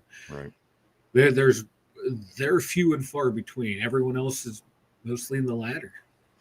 Cody says, when I hear people talk about the Jets D and O line, I bet they have 6 first-round picks in those positions and not the 28th pick in the draft. Those linemen were 3rd to 5th picks in the draft. And I think what Cody's saying, we always do just generally get that same draft area. Well, that's when they asked about Jabril Peppers, like, oh, what do you think about taking him? And Tomlin's like, oh, we usually don't pick that, pick in that range. And they were like, oh, he's the 25th pick. And he was like, oh, really? I thought he went earlier. Sign him. Come on. Well, but that was the year we took TJ Watt at like 30. So it's like, guess what? Now we have both of them. Right? Let's see what else. Scott says, I was pleasantly surprised to see the big man speed. DK took a dump off and went 0 to 60 seconds. You know what? I got to agree with you, Scott. It looked like he hit the track. He caught that one. I think it was over to the left. It was a quick throw on a screen, and he started going. I thought, okay, he's going to get some yards. Then he just hit a track. Like it was 20 yards downfield before anybody was even. DK, I think that was that first third down conversion. Like, it was early. We're throwing short behind the lines, okay, and then he was gone. But it doesn't look like he's running that fast. But it feels like everyone else is running in quicksand next to him. It's the way his legs move and everything. But it was a thing of beauty. I love to see it. Corey says Aaron Rodgers was out of it because he had because his blood pressure was low and needed to get to his meds. Is that serious, or is that that's what he looked like, Corey, is that an old man joke, Corey? Cody says Aaron Dahmer. I like it. Is it a what joke, Mike? An old person joke. So Corey's on the list. Richard's on the enemies list too because he's winning the tournament, and Corey's on there because he's making old man jokes. I don't know what these lists are. Tortilla says that, Cody, to be fair, we have one of those guys too, and the worst part of our offensive line stairway pass is 77, baby. Phil still says this. Phil says it should be a DK game plan this week, but if Seattle's defensive backs key on him, it will be a big day for CA3, Wilson, and other Steeler wide receivers. And what about Roman Wilson? Are we going to see some Roman Wilson this week? And as I'm watching the games back, I did see a lot of guys that I didn't see during the game. I seen Roman was out there. I seen that Mount Washington was out there. So some of the people I mentioned earlier in the week that I didn't notice, they were there. But again, Aaron spread the ball out well. He had 7 different receivers. I expect to see Roman Wilson certainly catching something this week, Mike. Maybe Mount Washington as well. I think the tight end room in the lower tier tight ends are going to be heavily targeted because I like their corners on Seattle. Tariq Woolen, he's a mountain of a man, 6'4", 210. They might have him try and match up DK on game, and then Devin Witherspoon. They have him listed as their nickel back, but I think he might be their best corner on the team. He was 5th overall pick the year we got Joey Porter. I can see matching him up with Calvin Austin. Let the two little guys go at it. So I think that's going to open up John O. Smith, Pat Freiermuth, Ben Skoranek, Scotty Miller, Roman Wilson, Mount Washington. I think they're going to try and shut out the number 1 to number 2 receivers. Cody says, but he was the 27th pick in the draft. All good O linemen were gone by the time we came around. He follows it up by saying, actually, we got Broderick at like 15, but still the great O linemen were gone. Yeah, I mean, here's the thing. If you want a top O lineman, you got to be in the top 10. Just like most positions. I mean, you're going to get the most elite guys in those top 10, and unfortunately, we just don't ever land in that spot. That's where like Membu and Fashanu were. I think Fashanu was like a 4th or 5th overall, somewhere in that range. Mark's saying he overcame the play of Tomlin's defense. Tortilla says we got him 14th. That's not far behind where the Jets pick. RB says, when or where did the TJ being a hard-ass, badass stuff come from? I always seen him as the puss who's athletic. Remember when Lewin spit in his face? He stood there about to cry, motes, and I agree. I just remember early on, TJ's the leader. He's the vocal leader in the locker room, which I again, he's kind of a soft-spoken guy. I found that kind of odd. Maybe he's something in the locker room that I don't see. But I kind of agree. I mean, I don't know. Being a leader, maybe. I mean, because of what he does do. But as far as being the vocal leader, I've never seen that. And that was something for about 3 years ago, Mike. I remember them saying all the players have to rally around the leader, TJ Watt, on the defense. And again, just vocally, I've never seen it personally. He gets a little excitable when he gets a sack and makes a play, but never really hear him talking much, No. And he has a high motor, but that's about it. RB says, we're the ones who did something. Okay, yeah, Moats and Dupree, yes. Tortilla, Hayward, and Water kind of emotional, huh? Kinda. They make me look emotionally stable. Corey, yeah, he just needed a Snickers. He's not himself when he's hungry. I like it. Mark Malone says he was pumping those legs hard. I forget who we were talking about at that part. Sorry, Mark. Do you know who was talking about? I cannot remember. I was trying to think as well. I can't remember. Let's see. Track. My bad. I'll throw it back up there, Mark. I'm sorry. Vegas says Y2VT said you just made the list. Damn right, brother. They're on the list. Sticky B, what you know about Sticky B? He says I can definitely see Rodgers as a real life Dexter. Yeah. Tortilla says trade Roman in a 2027 third for Hill and go full force for a wild card loss. Again, that is still out there, guys. They're saying we have the second best chances of landing Tyreek Hill. Kansas City being the top, of course. I'm thinking he goes back to Kansas City, but you know what? I'm not against adding more weapons at this point. The thing for me, Steeler, historically, we would always say, well, we don't want this guy. He's this. We don't want this guy. He's a little bit of that. This guy's a bit of a problem. We've had all that and we've lost. We've had it in 1 too. What's that? We had it in 1 too. Who? When? Like they're the problematic guys in 1. Yeah. So what I'm saying is, bring them. I have no problem with Tyreek Hill. We're all in. That's the thing. A lot of these guys are, I have no problem with bringing them. I think more weapons, the better, especially if somebody like Tyreek Hill gets behind the secondary. If he could get behind the safeties, if he could get behind, oh man, there's so many plays that he's able to make. Again, he's very similar to Calvin Austin, Mike. He is similar just in what he brings, but I'll take him. I would take. A lot of people are saying they don't want him. I don't know. Well, fuck it. I'll take it. Fuck it. Whatever. He's not. It's not going to affect me. It's only here for a year. Fuck it. Exactly. It's not right. That's what I'm saying. Is it going to enhance my viewing experience? Yes. Mark says TJ doesn't need to be some douche nozzle blowhard. Cody says, funny thing, I think the Jets wanted Broderick and we traded down with the Patriots to get him. Mark Malone saying we traded up for Busterus. Yeah. Cody says, funny thing. Okay, that's what he says. And then RB says, watching the comments for wide receiver Jalen Royals in Kansas City, he was a black level steal for Kansas City. A couple other things, Mike, it happened in the past 24 hours. Of course, former Pittsburgh Steeler punter Cameron Johnston was picked up by the New England Patriots. We had a competition between Corliss Waitman and Cam Johnston. Cam, of course, lost his position to injury last year. Corliss came in and did a hell of a job.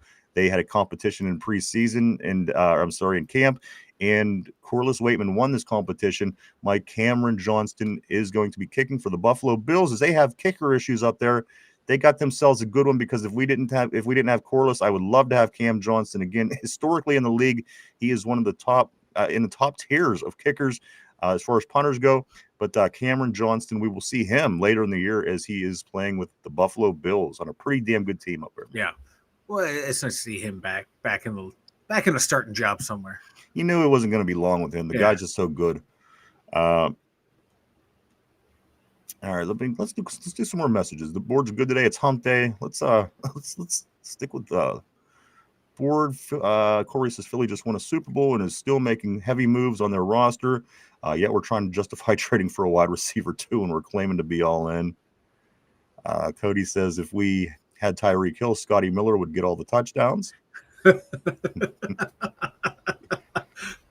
That is an Arthur Smith move. Yeah.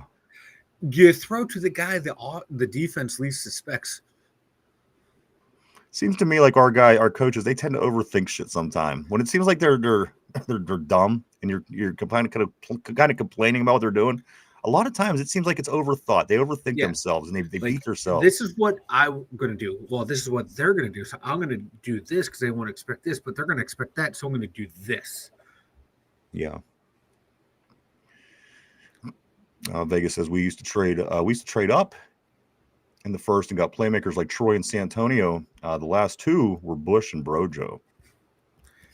Oh, both had a good rookie season. They gave us hope for a week. Did Broderick have a really good rookie season? Yeah, he did. I think he's playing as good as he plays right now. I don't think he's improved one bit. He played really good his rookie year, and then he just shit the bed. I don't remember that year, but we are going to move on. Corey Beaver says at Cody, if we had Hill, Miller would be changing oil at Jiffy Lube. Scotty Miller will always have a place here. Vegas says Cameron got $4 million from us for 2 months, and let's see if he earns it. And then yes, Cameron went to the Bills. I'm sorry if I misspoke. I did mean the Bills. Cameron did sign with the Bills. Scott says shout out to the con artist. All the new additions directly affected the outcome of the game. If Ben Scarona gets another touchdown, he gets a name change. Ben scoring for Chronic. I like it. He's got to be on the list, Mike, and definitely a candidate for today's game ball. Scott is on the top of the friends list. All right, he's not on Schindler's list. The Schindler's list is the friends list. The Nixon list is the enemy list. Oh, the Nixon list. Legal told me I had to change the original name of the friends list. So apparently this guy, Nicky Buckeye, he's a Browns fan. On social media, he had the scoreboard up of Myles Garrett, 2 sacks, TJ Watt, 0 sacks. Then, of course, a lot of the rebuttal from Steeler fans were TJ Watt 1 win, the Browns 0 wins. Guys, does this slow start? And again, you know,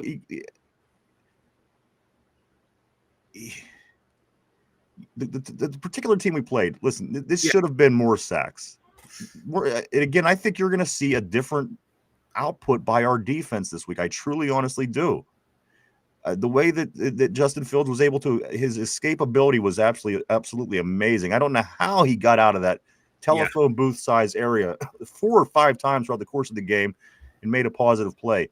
Again, I think with Sam Darnold in Seattle, Mike, I think that it's different this week. Again, you know, I just think that they're going to have more opportunity to get to the quarterback. I wouldn't look too far into this. Again, Nicky Buckeye, apparently in all the Cleveland Browns. I think this is a great thing that Myles Garrett has 2 sacks after week 1 and TJ has none. Again, at home, I see TJ Watt probably having a big game Sunday, Mike. Yeah, I think he's going to have a sack or 2. Yeah, he was going against a rookie, but he was a top 10 draft pick. That was given a lot of help with, tight ends, running backs, guards sliding over that way, everyone just focusing on him. And, there were times he got the Fields, and like you said, Fields just found a way to get away, whereas, that shit O-line in Cincinnati that Myles Garrett was going to go up against. Yeah. You should have had Cincinnati's O-line. That's what you should have had. This is why Browns fans are the dumbest. They say shit like this all the time, and it's really dumb. Yeah. And I do want to say, Scott, I agree with you. That's why I kind of stopped for a second. I didn't know whether to get back into it or not. I do agree that all the new additions directly affected the outcome of this game. And you know what? I got to say, I love what Con did in this offseason. I can't, we've never seen anything like this in Pittsburgh. We just never. It's always been a different style. I like this. At least all these years that we've been doing things the old style, the old school way, we was losing. So if we do it this way and lose, what's the difference? At least we tried something different. I like the way that Omar Khan handles his business. I like seeing these new fresh faces. I mean, these are big time names, Mike. We're not bringing over the average linebacker anymore to try to be the difference on our team. I mean, Jalen Ramsey, come on, this guy. Yeah. Come on. Ramsey with the big breakup at the end and the big hit on Fields to change the complexion of the game. John O. Smith with the touchdown, Aaron Rodgers with 4 touchdowns. Cody says Justin Fields. Then once he did, he came, didn't give him a sack because he was out of the. Yeah, was it? It was on a read option, I think. Yeah, I think the running back had the ball at that point when he got smashed in the backfield. But there's another one where he got him in the backfield, but I think it was they declared it a run, not a pass. Mark, Alex Highsmith was the only sack for the Steelers. Cody says no, it was a tackle for loss because Fields is a running quarterback. Corey says TJ had 2 tackles for losses, which is literally a sack that's not on the quarterback. So take it for what you will. He contributed, but he was in the backfield all day. That's what I'm saying. That would have been a good game if the quarterback wouldn't have been super mobile. And again, he was a magician. The guy got out of everything, and I don't take anything away from what Justin Fields did. But I do see, again, coming home fans, season opener at home, Acrisure Stadium, the first one. Didn't get any sacks last week, coming off a terrible finish to last year. I mean, he put up zeros in some of them games to finish out the year, Mike, on the stat line. I expect TJ Watt, along with some of these other guys, to really come out and lay it down this weekend. That's why I'm saying I think this is a good game. I think Seattle is still trying to, as we are, trying to find out who they are. But again, I still think we have bigger players at every position than they do. We are, we're a better football team than they are. Do they have Jalen Ramsey? Do they have John Smith? Do they have DK? See what I'm saying? We have a really, once this team plays at their potential, I think we're going to be a good team, guys. I really do. And there's no reason we shouldn't be able to win in January. Once we get our shit together, it's offense and defensive line. This is where the work needs to be done, guys. So this is what they're working on. Again, a long, it was quote Mike, a long film session on Monday for the Steelers, going over things. So hopefully that translates out onto the field. Hopefully. And okay, so we're caught up there. A couple other things I do want to say, Mike, before we start rounding third on the show today. Jack Sawyer. Now I see Jack Sawyer in there a lot, but there's a lot of times I see Jack Sawyer either being a step behind, getting drugged. Yeah. I know the one quarterback sneak up the middle that Justin Fields scored a touchdown on. Jack Sawyer was literally wrapped around his legs, and he got drugged into the end zone as Fields scored. Mike, what is Jack Sawyer going to ever – again, he's a rookie week 1. Yeah. But there's a lot of good talk about him when he got drafted. He did this. He's part of the national championship team. And he was such a big part. He's a good linebacker. Blah, blah, blah. Is he that guy, Mike, or is this guy going to be somebody that just doesn't have the size, the speed, the ability in the NFL? Do you think Jack Sawyer, which way do you think his career goes? He's more I don't want to say this. He's more effort than athletic ability. Yes. And that, it's only going to get you so far. It's going to be a lot of hard work for him to get to the quarterback. He's not going to beat you with speed the way like Watt can beat you rushing around. He's going to have to work and beat the tackles down to get that play. I don't think he's going to ever be a starter. I think he'd be a nice quality backup, but I don't picture him as being in that next line of great outside linebackers that we have. I was just curious to hear your thoughts on him because I was never a big because you are a Big Ten guy, and I don't see him play where you do see him play. So again, I hear the hype. I just don't know because I didn't follow his college I career. thought he didn't do anything last year until the championship game, and that just elevated his status. Same thing. I heard a lot about him, but every time I watched him play, it was lackluster. I was never blown away by him. I hope I'm wrong, obviously, because he is a Steeler, but I'm not holding out hope. Tortilla says PFF should have our D-line ranked high because we almost sacked the quarterback a lot. Miles Garrett won a Defensive Player of the Year for almost sacking the quarterback a bunch. The Boo I Scared You play is the greatest play in NFL history. And I'd rather pressure the quarterback because of the what if. Oh, you pressure him, it could force an incompletion. It could force a interception. Whereas a sack, that's just a loss of down. There's no what ifs to that. The Boo I Scared You.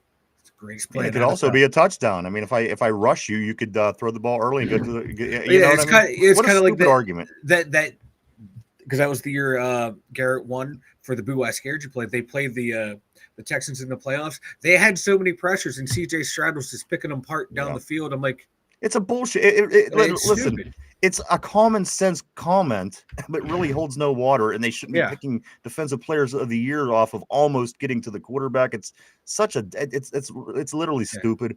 Like, if you track it and break it down, pressure led to incompletion, pressure led to a turnover, then I will hold pressures in a higher regard because You have to it's break it broken down down. into the categories broken down. Exactly. You can't say just because he showed up in the backfield, something went bad. That may not be the case. Again, you're right. Putting it in context goes a long way. And I think that is the stupidest way to pick a defensive player of the year. But again, they just seem that they're on his nuts for whatever reason. They love Myles Garrett, especially the PFF. So that's why I don't give them much attention, Mike. Mark Malone says either way, we need to start getting something out of Highsmith and Herbig on the regular. You know what? I agree. Highsmith did have a solid-ish game. I mean, he wasn't great on the run stop. He did get to the quarterback. He did manage to get the only sack for the Steelers. But I would like to see a little bit more of him. And then also Herbig. Hopefully we get a chance to look at him this weekend. Excuse me. And if he's back, he got a motor on him. So, again, I think this game might be a different kind of feel than New York was just with the personnel alone. So we'll see. We'll see what we could bring together and pull together this weekend, guys. Scott says it feels like an eternity to see an open drive touchdown. That's been our Achilles heel in all the playoff games. Fall behind by 2 scores and force Big Ben to drive and dig you out. How frustrating! How frustrating! You're right. Why can't we figure this out? All these years. Hey, we got it this year, brother. First drive of the season. Yeah. Sure Why to be the only one? I don't say that. Okay. I can't be pessimistic. I'm sorry. No, you can't. Scott says, I actually feel the Steelers can contend for the division. Screw the Baltimoreans, Bungles, and Clowns. AFC. I agree. I truly agree. I think we could win this division. Again, we were 10-3 last year, guys, with 4 games left. And unfortunately, we lost them all. So yeah, it's a different season. It's a different season. So now you have Pickens is not here, Harris is not here, Russell Wilson's not here. We brought in all new guys for improvement. So technically, you'd think we should be in the race. It's going to come down to a lot of both those head-to-head games with Baltimore. I think they're going to be big. I really do, as they usually are. Cody says Ramsey brings a nastiness to our defense. He laid out Fields, got a 15-yard penalty, gets danced about, fought with Breece Hall. And Garrett Wilson 2-on-1 dropped Wilson to win all. You know what? Dude, he's a beast back there. I love it. I don't know if I've ever seen a Steeler play safety like him. I remember Lee Flowers, but I mean he's a cornerback. Lee Flowers used to hit guys like this, but for a corner that be as physical as him, I love this. I didn't know I was going to love this as much as I do. Dude, we haven't had a corner hit like that since Rod Woodson. And he don't hit like that. I mean, this guy's a whole different beast, dude. I had corner hit like that since Mel fucking Blunt. Corey says it's fine. I hope Garrett carries that defense because that means they're losing games. I prefer a more balanced defense where everyone eats. It's a team sport anyway. Individual accolades are for the NBA. Cody says, why are you bringing up old shit, man? Love the quote. Let's see. One other thing I do want to say, Mike, and then we're going to start rounding third here. Aaron Rodgers on the play action pass.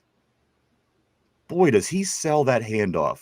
It's almost like watching the Peyton Manning days because you literally have to wait. Some guys are terrible on play action selling the handoff. I got to be honest with you, Mike. This he has things up here again from the neck up that most quarterbacks don't have. And he could do those little things. What about when he hurried up and called that play and he threw the ball downfield whenever they didn't have the right amount of people on the field? He just sees things differently. The game slows down for him. And again, we got to use this to our advantage and all these other pieces in the place. I think we could really do something, Mike.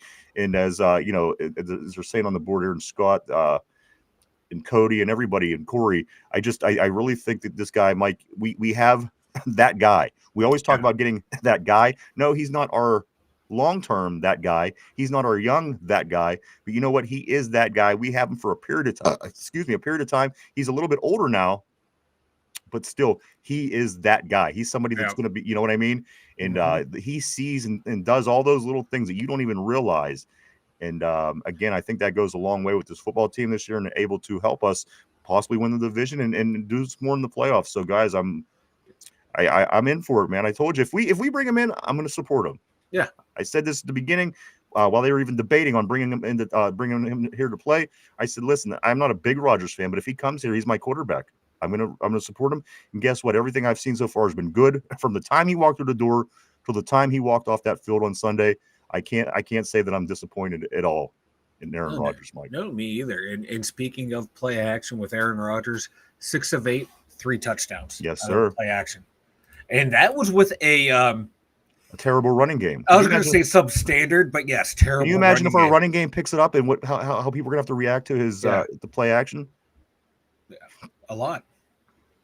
Mark Malone, we have functional offense for the first time since Todd Haley left. So so long as Tomlin's defense doesn't completely shit the bed, and it shouldn't, considering the money, we will be contending. I agree. There's no reason, guys, that there's obviously going to be them top 3 teams that you're always going to mention: Philadelphia, Buffalo. It usually switches back between Baltimore and Kansas City, just depending on who you talk to. There's no reason we can't be competitive with those teams. I acknowledge we're not sitting pretty in those spots, but we're not that far behind. We might be in the tier below, guys. And again, if you're in the tier below, you can beat these teams on any given weekend, providing the game plan and execution and everything works as you want it to. I'm very excited about this team, guys. Week 2, it could be a lot worse. It could be a lot worse at this point. So anything that we could complain about, we're just again, we're talking because this is what happened and things we may need to do. But again, after week 1, it could be a lot worse. Look at the Miami Dolphins. We could be the Miami Dolphins, guys. Does anybody want to be that Miami Dolphins team? They just got killed by Danny Dimes and the Colts. Danny Dimes scored on every drive. Danny Dimes. Shit. Yes. Daniel Jones for the Colts this last week when they got killed, or when they killed Miami. Danny Dimes drove that team to a score every single time on offense, every offensive drive. Danny Dimes. That's all I'm saying. So, maybe we should have went after Danny Dimes. You know what? They're wouldn't that be the there's going to be like Aaron Rodgers will have like a bad game and we'll find a way to win, and Dimes will light it up and the Colts will lose. There's going to be a segment of the Steeler fans going, we should have got Danny Dimes. You know what? We play them too. So yeah, at least we play them at home this year. I'm tired of playing them at the RCA Dome or whatever the fuck it's called. Cody said, you asked if we missed Minka since the Ramsey trade. He says no. Oh yeah, brother. Ultimately, I agree. I agree. I love the return. I think Minka and Jonnu and Ramsey, they're going to go such a far way on this team. And as we were saying, Mike, and most people were saying, Minka didn't have any splash plays for about 3 years now, and that's kind of the big thing that we brought him here for. That he did early and he did often. Yeah, and Jonnu got the touchdown, and Jalen Ramsey had the game sealing PBU. Scott Atkins says Aaron is like an older Magic Johnson. Be the leader, get you in and out of plays, and let your skill guys make the plays. The defense just needs to get at least top 15. That should be easy for that defense. For the money they put out, it should be easy for the defense. You're right. And again, that like the middle linebacker, somebody got to get in there thumping. I mean, I'm talking a lot about Benton and Cam and what the front line did on defense. But you know what? Between Patrick Queen and Peyton Wilson, somebody's got to thump, man. There's got to be a thumper. Think of, again, like I mentioned yesterday, Lawrence Timmons and Levon Kirkland. That kind of play is what you got to get out of one of these two guys in the middle. You have to. The safeties can't lead the team in tackles. They just can't. Your cornerbacks can't be a top of the list in tackles. Those thumpers got to thump. The line got to get their shit together. But again, I think that we did well last year, Mike, to a degree under stopping the run at certain points of the season. It was really at the end of the year when we got exposed. So we got to get back to what we were doing when we were actually stopping the run, and it's what Pittsburgh generally does well. So let's hope that we could do that. Mark Malone says Danny Dimes is better than Midget Wilson or Bustin Fields. I'd take Fields over Danny. Well, Dimes. You know what? I like Fields over him as well, but I'm not taking anything away from Danny Dimes though. No, they both played really well last week. Every drive, he let us go. Danny Dimes. Danny Dimes. Tortilla trade for Hill, and we will be half Dolphin, half Yinzer. Again, more that will go into that revenge game with the Dolphins. That we need to do some artwork on, a half Dolphin, half Yinzer. As we did mention earlier, we're encouraging because Corey did make a really cool picture. I'm thinking a dolphin with a skullet, a Fu Manchu, and sunglasses. Just saying. Just saying. But Corey did. He sent in some pretty cool AI art, and I got to be honest with you, it was hilarious. And don't anything you send, we'll certainly have it on the show. So we love that picture. Thank you, Corey. Sticky B, what you know about Sticky B? Sticky B says most of the first teamers have not played with each other until week 1. They should only get better as they gel, and this team will be scary. That's you know what, Sticky B, that's been my argument too, brother. I've been saying that I thought at least the guys should have played together a series in the preseason, which is very odd that they didn't. I've never seen this before, certainly here in Pittsburgh. But you're right, that was their first preseason game, and it went generally well for the newcomers and things like this. Again, the line, both sides got to put work in. We got to put work in. This week should be nothing besides figuring out how to execute on the offense and defensive line.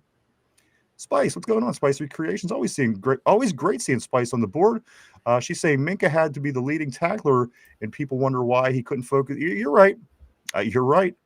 Early on when he was here, that wasn't the case. He was able to make splash plays, but again, that certainly played into it. Spice, you're correct. I agree with you 100%. Phil still says that's what I'm saying. That's what I'm saying. 4 games to get clicking. Then after bye week, it's on. And Scott says the run defense is a rub. He was a missile on run stops. I hated to see. Yeah, me too. You know who I liked, and Mike didn't like him, but I like him. I always liked. And listen, I don't think he's going to be that guy, but I really like Robert Spillane. But he's one of them guys, Mike, that he plays more, as you always say, more with effort than with the actual talent. Yeah, and maybe that's why a lot of people don't like him. But he was always a good linebacker. I was just never a big fan of him. Yeah.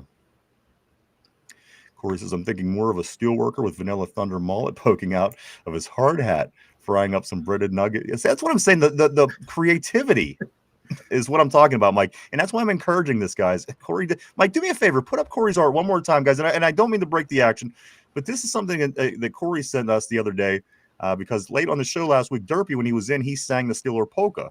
And Corey said that he sounded like an owl getting choked to death, and he made this and sent it. And again, I said, if you send stuff, we'll put it on, guys.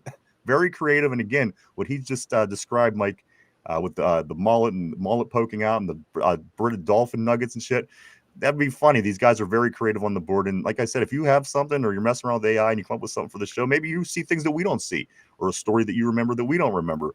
Throw something together and send it, guys. It's a lot of fun. And again, we'll put everything that you send up.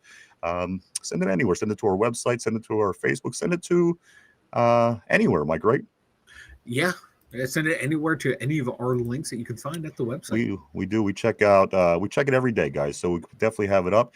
But that's actually really funny, Corey. Kenneth says, we should win this week, but you know how we act in the past for games we should win. Yeah, unfortunately. And it's teams like this too. Teams that aren't really that good. I don't know, but listen. I'm thinking win. I don't know. Seattle got players, man. Seattle has some good players. They don't. They listen. They lost all their receivers except for Jackson Smith and the Jigba. They got and Cooper Sam Kupp. Darnold. Well, dude, let me get there. I'm not even there yet. I'm still talking about this. I'm still talking about JSN. So they get rid of DK, they get rid of Lockett, they got JSN, and then they got Cooper Kupp. But again, against a bad San Francisco team, they look like crap. They didn't do anything last week. They only scored 13 points. And they lost to San Fran, and they're 0-1. And again, Sam Darnold, we still don't know if this guy's the real deal because JJ McCarthy, he ended up coming in to his own in that Minnesota game. Yeah. He looked good too. So again, we don't know if it's Sam Darnold was winning because of Minnesota or vice versa, but we'll find out real soon, especially after Jordan Addison gets back in that Minnesota offense, Mike. Mm-hmm. I expect to see some big things from them. Cody says, let Holcomb play. Could Holcomb be a thumper?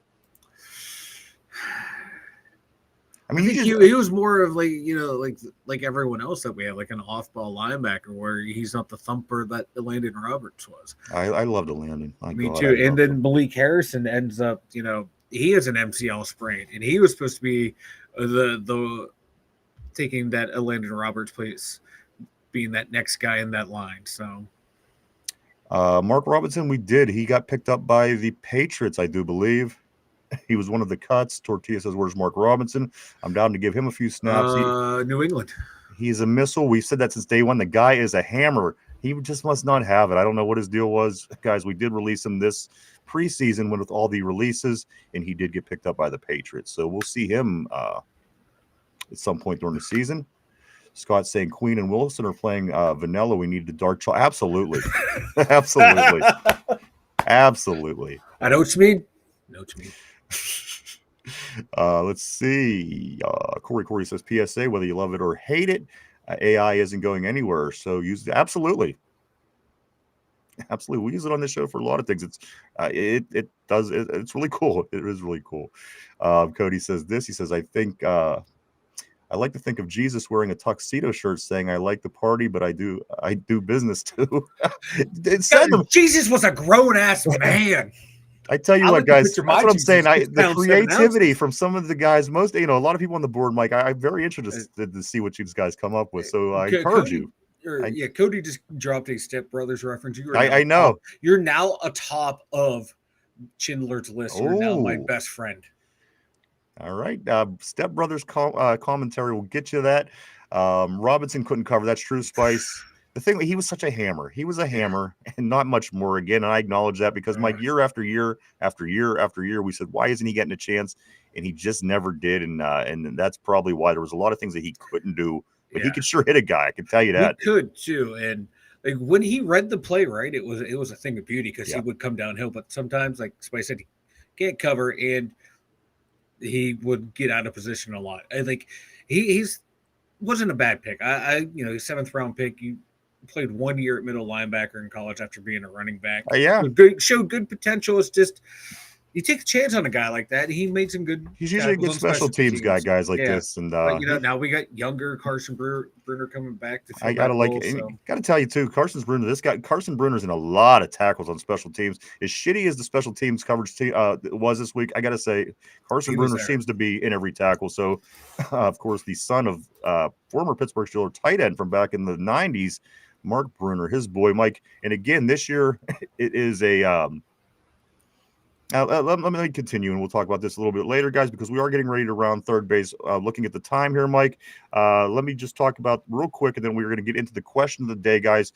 Paul Skeens is back on the hill today for the Pirates. Paul Skeens brings his leading 1.98 ERA into Game 2 with the Orioles.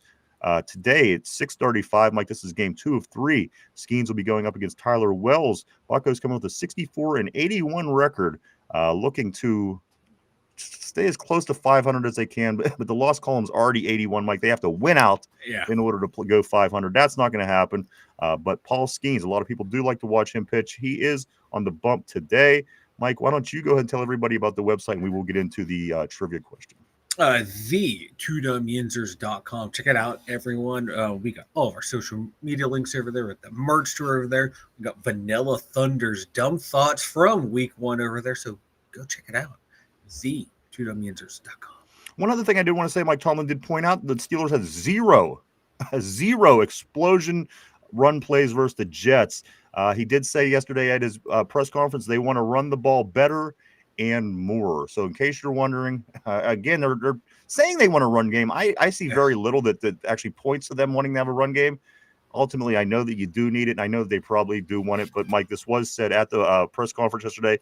Tomlin says 0 explosion runs. They want to run the ball better and more. So just know that going into Sunday, guys. Gainwell, KJ, and then also Jalen Warren. Should be seeing them guys tote the rock, especially at home, Mike. It always brings excitement to the crowd. Let's get into the question of the day, guys. Of course, it is football season, so it is how well do you know your enemies? How well do you know your opponents? Is no different. This is a Seattle Seahawks question. Mike, put on your thinking cap. Everybody on the board as well. Here we go. Question of the day. Let's see if we can get this one. What's the Seahawks logo modeled after? Kind of a weird question. It's a Seahawk, right?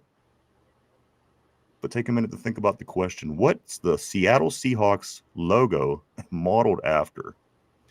Take a minute, guys. We're live 5 days a week right here, Monday through Friday, 11 a.m. to 12 p.m. Eastern Standard Time every day, right here on the Tube.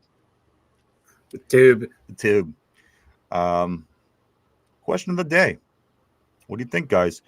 What's the Seattle Seahawks logo modeled after? I thought this was an interesting fact, so I wanted to make it the question of the day. A gay seagull is what Corey is saying. If I didn't know the answer, I would agree with that.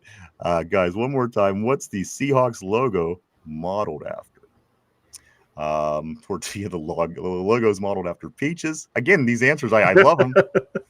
Bill Cosby, Cody is saying. Jesus Christ. Put him pop. Price is a seagull. Not a bad answer, right? Come on, that's Phyllis still said peaches strap on. Jesus Mike, do you have any guess? What is your thought process? It's kind of a bizarre question, right? I'm gonna go with a football. A football. The logo is modeled after a football. Because it's a seagull, but I think it's in the shape of it follows the shape of a football. Okay, not bad. Is this your final answer? Final answer. All right, I'm going to lock you in, Mike. A lot of different answers on the board. Mike says a football. The question of the day is this, guys. You might want to stick around because again, this is an interesting. You could use this trivia, at the office or wherever you're at, guys. Question of the day: what's the Seahawks logo modeled after? Mike says the football. The answer, guys, is this. Ready for this? It's modeled after a Native American mask.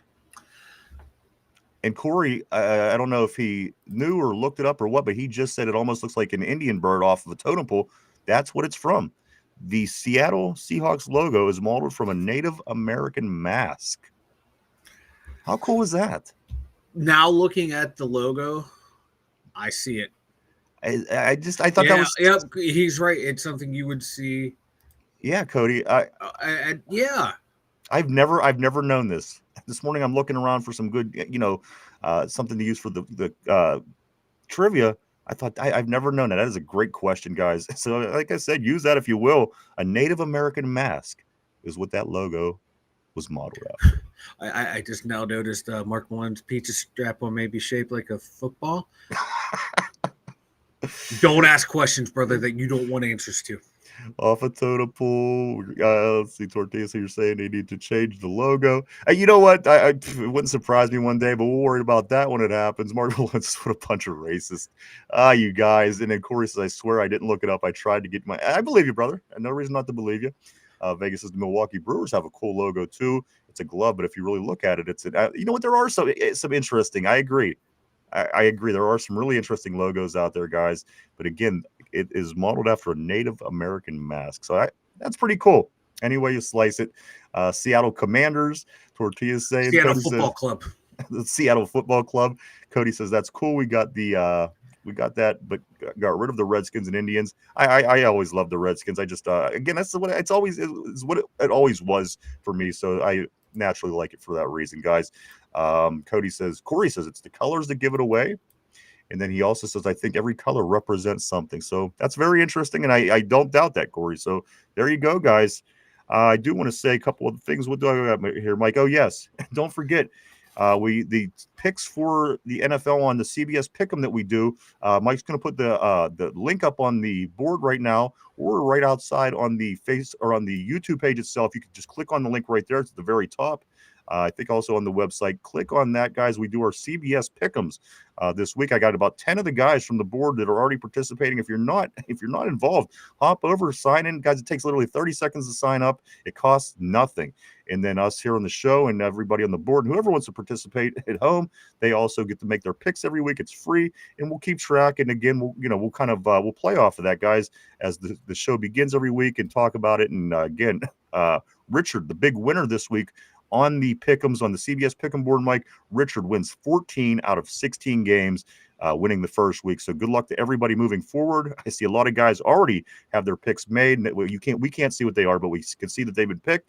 So head over, hit this link, or hit it right on outside on the YouTube page itself.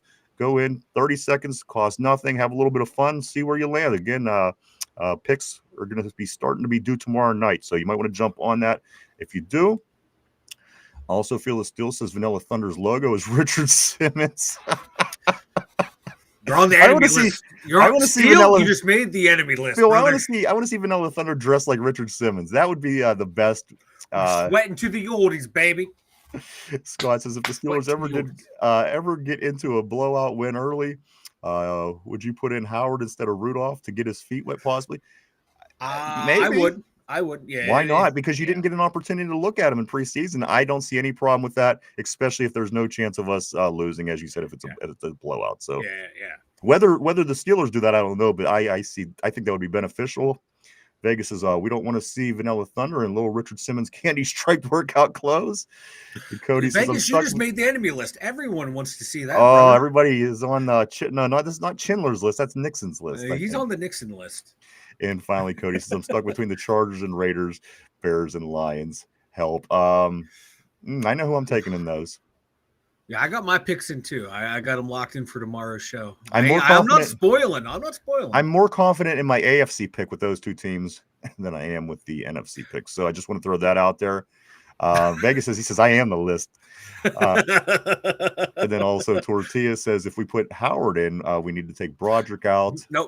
Will Howard needs the full experience being a Steeler quarterback. Broderick needs to be on your Nixon's list. Brojo's on his own list. He's on the I'm not mad at you, I'm just disappointed in you list. And I also did want to say this. There was a correction yesterday. I said whenever I was reading the results off for the picks that we do on the show, I said it seemed like every game was one game off. I was not counting the Arizona game. Everyone on the panel picked Arizona, and I skipped over that when I was counting. So everything was right, Mike. There was no weirdness going on the board. Everybody's picks ended up the exact same way as they did on the CBS Pick'em. So again, we'll continue. And Derpy will be in on Thursday to do picks this week, Mike. And also I think Finch is not going to be available. However, he's going to send it via absentee ballot. So we'll have his information as well tomorrow as we do the picks right here on the show. But don't forget also, guys, get over to the CBS Pick'ems. Just hit the link. It takes 20 seconds, 30 seconds to sign up, and it's free. It's a lot of fun. We've having fun with it. Yep. Seattle Seahawks, guys. This is week 2 of the NFL. The Seahawks are going to be here Sunday afternoon for the Steelers home opener, 1:00. The Seahawks are 0-1. They lost 17-13 in a very slow game with the 49ers. I was not overly impressed with Seattle. I think this is a totally winnable game for us, and this is a game I think we do win. In my opinion, that's my call right now. As of right now, we'll see.